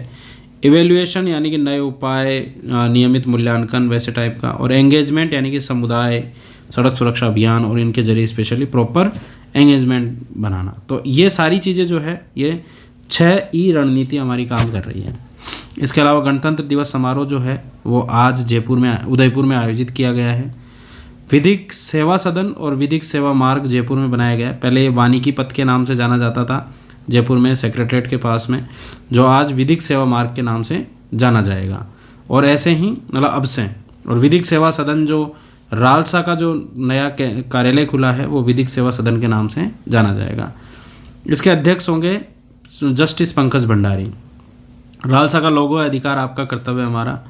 न्यायरो साथी रालसा की मासिक पत्रिका है, और साथ ही जो नालसा है राष्ट्रीय विधिक सेवा प्राधिकरण उसके हैं VR गवई, ठीक है ना, अध्यक्ष। इसके अलावा स्वामित्व योजना के तहत अभी PM मोदी ने जो है वो 65 लाख संपत्ति कार्ड वितरित किए हैं। राजस्थान को 1.5 लाख संपत्ति कार्ड जो है और पट्टे मिले हैं। और ऐसे हमारे गंगानगर की एक लाभार्थी है रचना, उससे PM मोदी ने बात भी की है। इसके अलावा राजस्थान की कला को सरकार प्रोत्साहित कर रही है लगातार, और इस क्षेत्र में अभी 2 मतलब प्रोग्राम्स में मोदी जी आए थे रिसेंटली। जो प्रोग्राम वैसे एक तो राइजिंग राजस्थान और एक ERCP। तो जो राइजिंग राजस्थान हुआ था इसमें PM मोदी को जो हमारे CM साहब थे उन्होंने एक तो चंदन की लकड़ी से एक तलवार बनी हुई है वो एक साफा पहनाया, तो साफा, ठीक है, प्लस चंदन की लकड़ी की एक तलवार जो है वो भेंट की है। जो महाराणा प्रताप से जुड़ी हुई जीवन जो उनके जीवन की अभिव्यक्तियाँ इसमें उत्कीर्ण की गई है। चूरू के शिल्पकार ने इसको बनाया था। दूसरा ERCP 17 तारीख को, ये तो थी 9 तारीख को, 9 दिसंबर को, और ये थी 17 दिसंबर की। इसमें श्रीनाथ जी की एक तस्वीर और जयपुर की ब्लू पोट्री का एक शंख जो है वो PM मोदी को हमारे CM साहब ने भेंट किया है ना। तो ये भी अपने को याद रखना है, ठीक है। इसके अलावा देश में 3 करोड़ और राजस्थान में 11.27 लाख लखपति दीदी बनाने का लक्ष्य है। हालांकि हमारा लक्ष्य 15 लाख का है, ठीक है, आगामी वर्षों में। लेकिन इसमें स्पेशली आगामी 3 साल में, 5 साल में 15 का है, आगामी 3 साल में जो है वो 11.27 लाख लखपति दीदी हम बनाएंगे। और केंद्र सरकार जो है वो पहले तो 2 करोड़ का लक्ष्य रखी थी, जिसे 3 करोड़ का लक्ष्य कर दिया था 2024-25 के बजट से। अभी राजस्थान सरकार ने क्या किया है, बैंक ऑफ बड़ौदा और बैंक ऑफ महाराष्ट्र के साथ में MOU किया है, क्योंकि हम इतने बड़े स्तर पर इन्वेस्टमेंट करने वाले हैं, कहीं PPP प्रोजेक्ट्स लगेंगे, कहाँ कहीं पर हमें ज़रूरतें पड़ेगी पैसों की। तो इसके लिए जो है वो आगामी 6 वर्षों में, यानी कि 2030 तक बैंक ऑफ बड़ौदा हमें 20,000 करोड़ रुपए ऋण देगा प्रति वर्ष, ठीक है। इसी तरीके से बैंक ऑफ महाराष्ट्र जो प्रति वर्ष 10,000 करोड़ रुपए ऋण उपलब्ध कराएगा। तो आप देख लो कितना बड़ा लोन जो है वो हम इन 2 बैंकों से लेंगे, बैंक ऑफ बड़ौदा और बैंक ऑफ महाराष्ट्र, इनके साथ में हमने MOU किया है। अभी सरकार ने एग्री स्टेक योजना शुरू की है, जिसमें किसानों का एक व्यापक डेटाबेस बनाना है और उनको प्रॉपर कल्याणकारी योजनाओं तक लाभ पहुंचाना है। इसलिए एग्री स्टेक योजना के तहत कैंप लगाए जाएंगे, फार्मर रजिस्ट्री कैंप आयोजित किए जा रहे हैं, मतलब, है ना। सीकर से इसको शुरू किया गया था। एक प्रदेश की पहली सोलर लिफ्ट सिंचाई परियोजना जो है वो मेज नदी बूंदी में बनाई जानी है। JECC जो जयपुर एग्जीबिशन कम कन्वेंशन सेंटर सीतापुरा में है, वहाँ अब आगे हम देख रहे हैं JECC, वो फ़ोन बंद हो गया था उसी टाइम पे टैब। तो JECC में जो है वो लोकसभा अध्यक्ष के द्वारा राजस्थान ये सोलर एक्सपो जो है उसका आयोजन किया गया है। उसके बाद में PM कुसुम योजना जो है उसका कंपोनेंट A है, उसमें 5,000 मेगावाट का अतिरिक्त आवंटन राज्य सरकार के प्रयासों से ऊर्जा मंत्रालय ने कर दिया है, मतलब, ठीक है। यानी कि एक टारगेट होता है जिसमें 5,000 मेगावाट एक्स्ट्रा आवंटन किया है अपने को। इसके अलावा राजस्थान स्टेट इलेक्शन आइकन जो है वो नीरज चौधरी जो पर्वतारोही है उनको बनाया गया है। और आदिवासी पार्टी जो है वो प्रदेश का तीसरा बड़ा राजनीतिक दल बन के आया है और 4 MLA अभी इसके अपनी राजस्थान विधानसभा में है और इसे राज्य स्तरीय राजनीतिक दल का दर्जा जो है वो प्रदान किया गया है। फिर एक अभियान अभी रिसेंटली सरकार ने चलाया है 15 जनवरी 2025 से, सांगानेर से स्पेशली केंद्रीय जल शक्ति मंत्री CR पाटिल और CM भजनलाल शर्मा ने इसको शुरू किया है। एक्चुअली कर्म भूमि से मातृभूमि अभियान का मेन उद्देश्य है भूजल गिरावट रोकना, और इसमें जितने हमारे भामाशाह है, हमारे प्रवासी हैं या और भी जो लोग हैं, उन सब का सहयोग करते हुए स्पेशली इस कार्यक्रम को वर्षा जल को जो है वो सहेजना है। इसके साथ ही जन भागीदारी ज़्यादा से ज़्यादा बढ़ानी है। तो शुरुआती रूप से सिरोही, पाली, जोधपुर, भीलवाड़ा, झुंझुनू और जयपुर, इन जिलों में स्पेशली ये कार्यक्रम शुरू किया गया है, ठीक है ना। तो जैसे यहाँ आपको ध्यान रखना, सिरोही, पाली और जोधपुर 3 तो ये सीधे सीधे पश्चिमी राजस्थान के आ ही रहे हैं। भीलवाड़ा, झुंझुनू और जयपुर, है ना, ये इन जिलों में स्पेशली इसको शुरू किया गया है। और ये जो अभियान है ये कैच द रेन करके एक प्रधानमंत्री जी के द्वारा शुरू किया गया अभियान था, उसी के बेसिस पर इसको शुरू किया गया है। राजस्थान में 45,000 रेन वाटर रिचार्ज स्ट्रक्चर्स जो है वो बनाई जाएगी 2027-28 तक स्पेशली बनाने का लक्ष्य रखा गया है। और एक सेंट्रल गवर्नमेंट ने एक और अभियान शुरू किया था, जल संचयन जन भागीदारी, जो सूरत में अक्टूबर माह से शुरू हुआ था, मतलब वही CR पाटिल साहब ने इसको शुरू किया था, जिसमें ग्रामीण क्षेत्रों में रिचार्ज शाफ्ट संरचनाओं का निर्माण करना था जल स्ट्रक्चर से रिलेटेड। फिर 9 से 10-11 तारीख तक जो है वो दिसंबर में राइजिंग राजस्थान हो गया है, जिसमें हमारे जो CM साहब हैं उन्होंने 9 संकल्प लिए थे। एक संकल्प था कि पूरा राइजिंग राजस्थान जो वो सौर ऊर्जा से संचालित किया जाएगा, है ना, मेनली तो उद्घाटन दिवस स्पेशली, है ना। और दूसरा था कि विद्यार्थी जो हैं वो राइजिंग राजस्थान में विद्यार्थियों को ग्लोबल एक्सपोजर दिया जाएगा, उन्हें फ्री टिकट दिए जाएंगे। इसके अलावा कला संस्कृति को मजबूत किया जाएगा वैश्विक पटल पर, हमारे जो हस्तशिल्प है उनका परिचय दिया जाएगा। इसके अलावा प्लास्टिक का कम से कम यूज़ किया जाएगा, प्रत्येक ज़िले की विशिष्ट पहचान जो है उसको इन सबके सामने रखा जाएगा। और मिलेट्स को बढ़ावा दिया जाएगा, जो भी इसमें फूड वगैरह दिया जाएगा उसमें दिव्यांगजनों और कला को विशेष सम्मान दिया जाएगा, और ग्रीन सेग्रीगेशन के जरिए ग्रीन राजस्थान की ओर कदम बढ़ाएंगे। तो ये मेनली ये थे। बाकी तो 10वां संकल्प भी और हमारे सीएम साहब ने लिया है, जिसमें उन्होंने ये कहा है कि आर्थिक विकास की गति प्रदान करने के साथ ही रोज़गार के अवसर भी सृजित होंगे। मतलब इसमें राजस्थान की महत्वपूर्ण वर्कफोर्स के हज़ारों लोग जो है वो शामिल होंगे, और जनरली कुशल युवाओं को सरकारी और निजी क्षेत्र में रोज़गार के अवसर उपलब्ध कराने का कार्य किया जाएगा। ठीक है ना, लेकिन ये कोई इतना इम्पोर्टेंट पॉइंट नहीं है, आप इसको स्किप कर सकते हो। ठीक है ना, ये कोई ज़्यादा वो नहीं है। फिर अभी इनकी अपन बात करेंगे। एक्चुअली 15 दिसंबर को ये अनाउंसमेंट हुए थे, तो और ये उससे पहले जो अपने किसान सम्मेलन था उसमें ये मंगला पशु बीमा योजना की बात हुई थी। तो अभी मैं लौट कर इस पर वापस आऊँगा, तो अपन इसकी बात करेंगे। तो 15 जिलों में 9 जिलों का दर्जा जो है वो राज्य सरकार ने वापस ले लिया है, जिसमें अनूपगढ़, जोधपुर ग्रामीण जो है वो, सांचौर, शाहपुरा, नीम का थाना, जयपुर ग्रामीण, दूदू, गंगापुर सिटी और केकड़ी, इनका जिला स्टेटस ख़त्म कर दिया है। साथ ही 3 संभाग जो हैं बांसवाड़ा, पाली और सीकर, इनको भी ख़त्म कर दिया। अब राजस्थान में करंट में 41 ज़िले और 7 संभाग रह गए हैं। तो जब भी एग्ज़ाम में देखो, एग्ज़ाम में इन ज़िलों से रिलेटेड ज़्यादा क्वेश्चन पूछने की ज़रूरत नहीं है, क्योंकि जो हमारा इकोनॉमिक रिव्यू बना हुआ था वो पुराने ज़िलों के बेसिस पर था, मतलब 50 ज़िलों के बेसिस पर, उसमें काफ़ी सारे पॉइंट्स थे। इसके अलावा 33 ज़िलों के बेसिस पर बने हुई चीज़ें थी। तो पहले भी काफ़ी लोगों ने जो है वो अपने यूट्यूब चैनल और इनको चमकाने के लिए, या फिर जो है वो अनावश्यक लोगों को परेशान करने के लिए जो है वो काफ़ी कुछ अनावश्यक करंट जो है वो अपडेट करके पढ़ा दिया 50 ज़िलों का, जो कि किसी काम का नहीं था। मतलब ना उसमें कोई ज़रूरत थी वो अनावश्यक करंट पढ़ने की। आज दिन तक मैं भी हर बार जो है वो उससे मना करता रहा स्टूडेंट्स को, इनको सबको, कि वो 50 ज़िले अपने को पढ़ने की ज़रूरत नहीं है, सिर्फ 33 ज़िलों के हिसाब से अपने को ज्योग्राफी याद रखनी है। लेकिन फिर भी वो एक क्यूरियोसिटी होती है कि क्या पता क्वेश्चन पूछ ले, इस वजह से बाकी नहीं पढ़ना था, वो भी नए करने थे।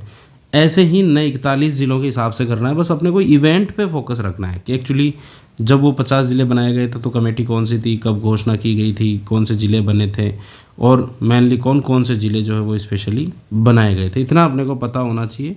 फिर कोई बॉर्डर पे आ रहा है तो उसको इतना अपडेट कर लो। बाकी ऐसे चेंज नहीं करना कि किले भी पढ़ रहे हैं उसमें और नहरें नदियाँ भी पढ़ना शुरू कर दिए, वो अनावश्यक था। ऐसे ही इनके हिसाब से भी अभी नहीं पढ़ना है, जब तक कि सरकार क्लियर नहीं कर देती कई चीज़ों में तब तक नहीं पढ़ना होता। इसलिए अपने तो पुराने जो 33 ज़िले उसी के हिसाब से याद रखना है। अभी करंट में हमारे जो संभाग है वो संभाग याद रखना, और अगर थोड़ा बहुत कोई क्वेश्चन बनता है इधर उधर मैच करने का इनका, तो आप पुराने 33 ज़िलों के हिसाब से उन 9 ज़िलों में मर्ज कर देना, जहाँ से ये बने थे ये 9 ज़िले, उनको उन्हीं के ज़िलों में मर्ज करके, और फिर जो स्ट्रक्चर बनती है अपने राजस्थान की वैसा मानना है उसको। ठीक है ना, तो ये ज़िलों की स्थिति हो गई। फिर जो हमारे MOUs हुए थे राइजिंग राजस्थान में, तो MOUs का 3 टियर मैकेनिज़्म है जो राजनिवेश पोर्टल पे स्पेशली संचालित है। यानी कि अगर MOU 1000 करोड़ के ऊपर का है तो उसको रिव्यू करते हैं CM साहब, और स्पेशली ये रिव्यू मासिक रूप से होता है। ठीक है, तो इस पर मासिक ज़रूर लिख लेना। इसके अलावा 100 से 1000 करोड़ के बीच का अगर MOU है तो ये MOU स्पेशली 15 दिन में होता है, जो हमारे चीफ सेक्रेटरी साहब के लेवल पर किया जाता है। और अगर 1000 करोड़ के नीचे नीचे के MOUs हैं तो ये रेगुलर डिपार्टमेंट्स करते हैं, स्पेशली साप्ताहिक रूप से। स्पेशली रेगुलेटेड डिपार्टमेंट का जो सचिव है वो इन MOUs का संचालन करते हैं, तो मतलब उनको रिव्यू करते हैं कि उनकी प्रगति कैसे चल रही है, क्या हो रहा है। तो बस ये ध्यान रखना है कि भाई राइजिंग राजस्थान में जो MOUs हैं वो त्रिस्तरीय समीक्षा होती है, और त्रिस्तरीय समीक्षा किस किस लेवल पे होती है। 1000 करोड़ के ऊपर के MOUs के लिए चीफ मिनिस्टर हर महीने, चीफ सेक्रेटरी हर 15 दिन में, और रेगुलर डिपार्टमेंट हर सप्ताह में स्पेशली रिव्यू करते हैं। रिव्यू ऐसे करते हैं कि भाई एक्चुअली जो नोडल अधिकारी होते हैं उनको बुलाते हैं, प्रगति की समीक्षा करते हैं, पूछते हैं उनसे कि भाई कहाँ तक जा रहा है, क्या लोग इन्वेस्टमेंट कर रहे हैं, कितने इन्वेस्टमेंट वाकई में शुरू हो चुके हैं, वैसे टाइप में।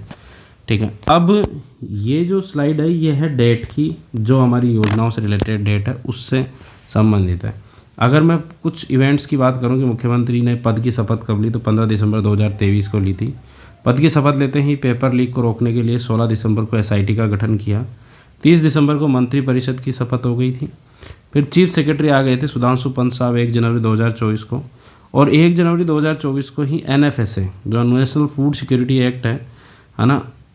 उसका 2025 में स्पेशली रसोई गैस सिलेंडर योजना, ये 1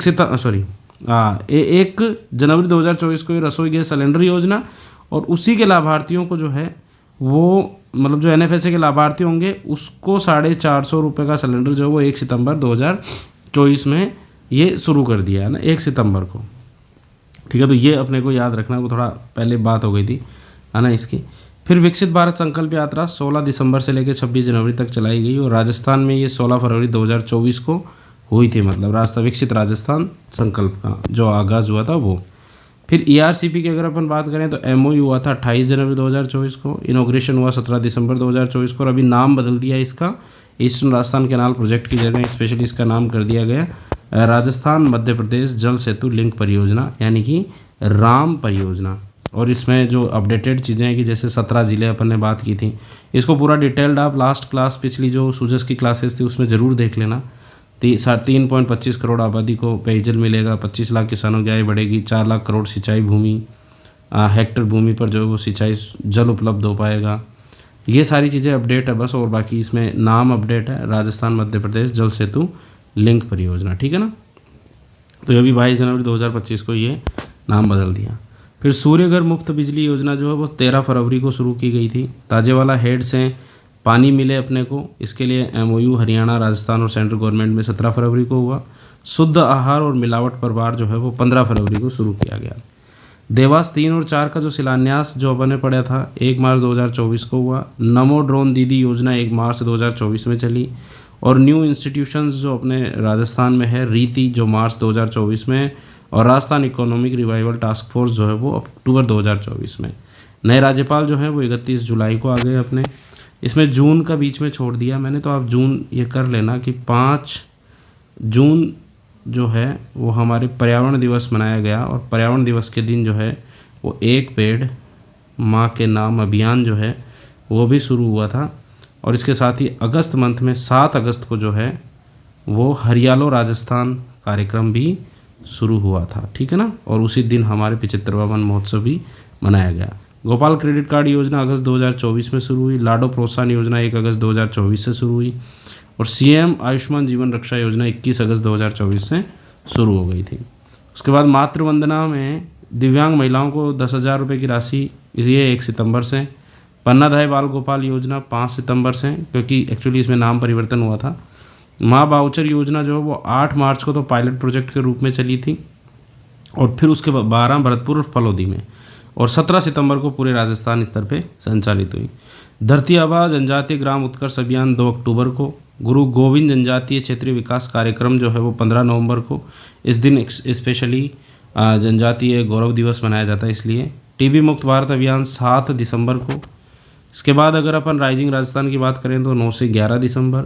और अब कुछ नए स्कीम्स जो सरकार ने लागू की है, तो सरकार ने क्या किया कि जैसे ही 11 दिसंबर हुआ उसके बाद में अलग अलग लेवल पर कई सारे प्रोग्राम आयोजित किए, जिसमें 12 दिसंबर 2024 को मारवाड़ इंटरनेशनल सेंटर जोधपुर में जो है वो प्रधानमंत्री रोजगार उत्सव और युवा सम्मेलन का आयोजन हुआ। और इस दौरान एक तो पाठशाला और विद्या समीक्षा केंद्र की शुरुआत हुई। विद्या समीक्षा केंद्र जो है वो शिक्षा संकुल जयपुर में खोला गया। दूसरा अगर अपन कहें लर्न अर्न और प्रोग्रेस प्रोग्राम जो है लीप प्रोग्राम, इसको शुरू किया गया।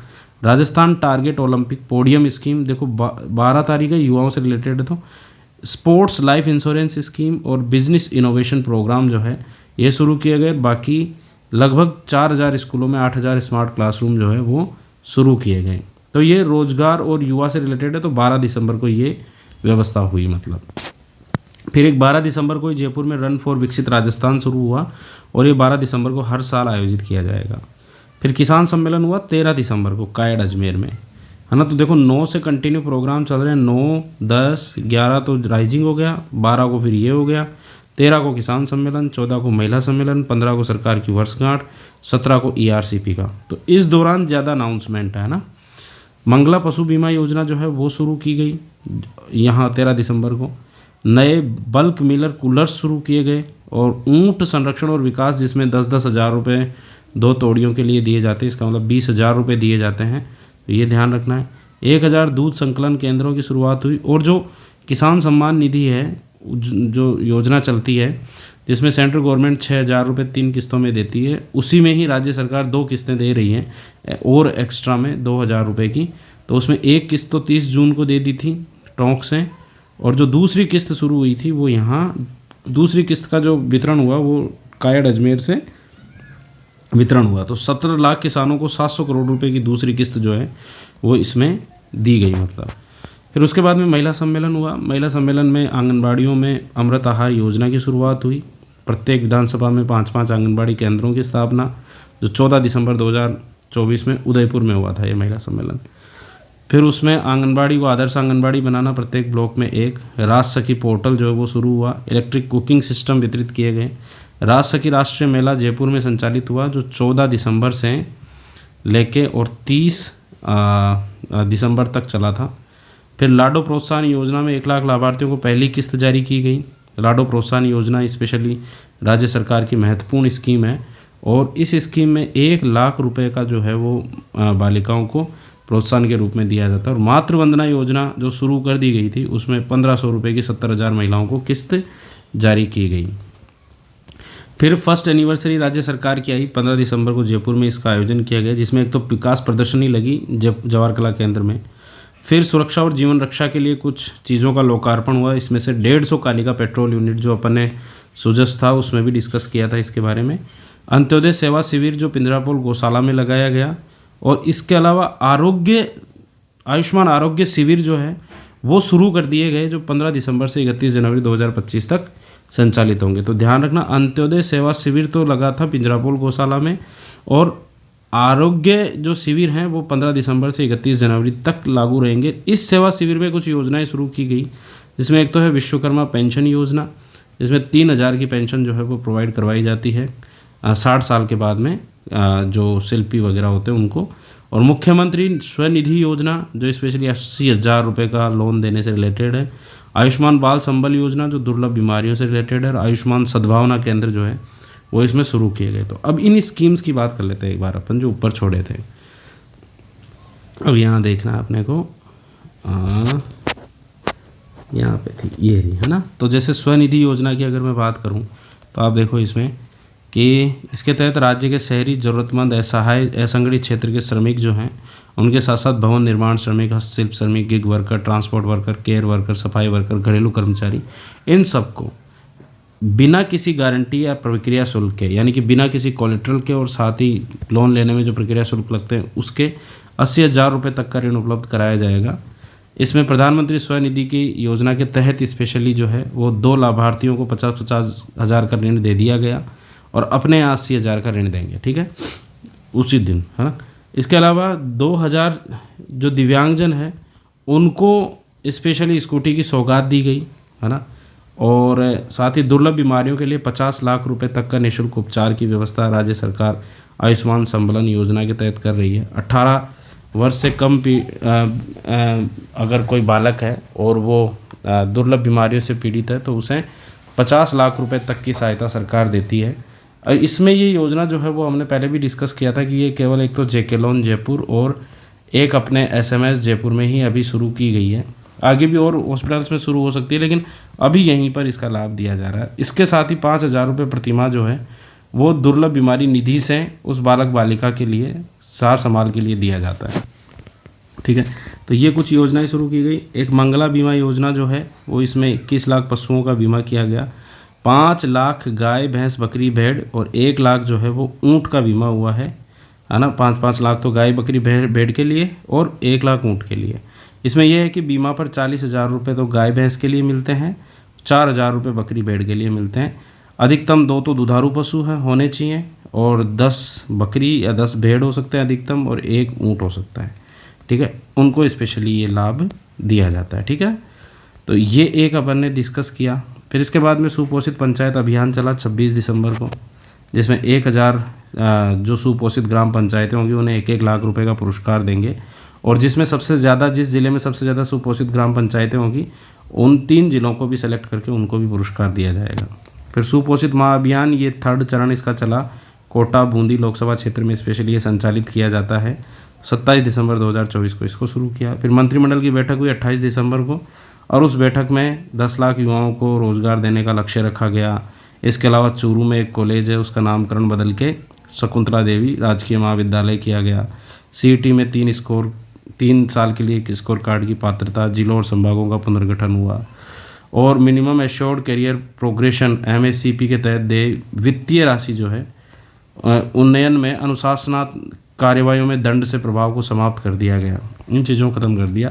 बाकी युवा महोत्सव 2025 का आयोजन हुआ जयपुर में 18 से 12 जनवरी के बीच, और फिर 12 तारीख को जो है वो राज्य स्तरीय फिर से एक युवा महोत्सव जो आयोजन हुआ, मतलब राज्य स्तरीय सम्मेलन आयोजित हुआ।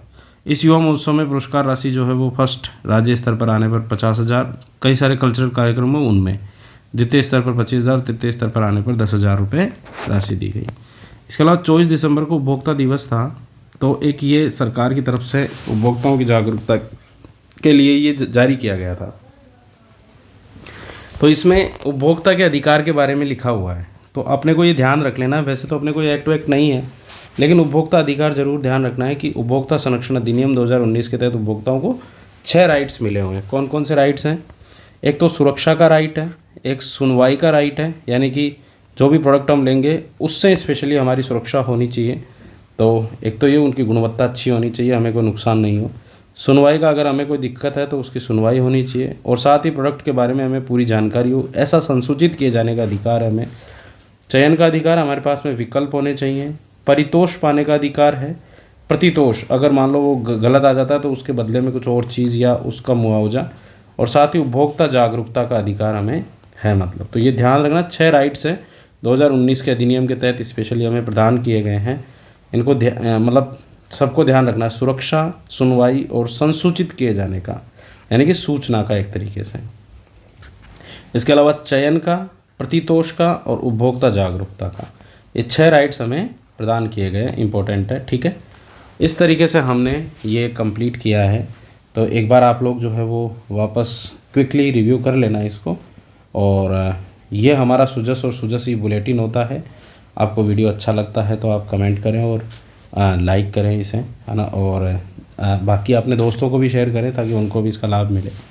धन्यवाद।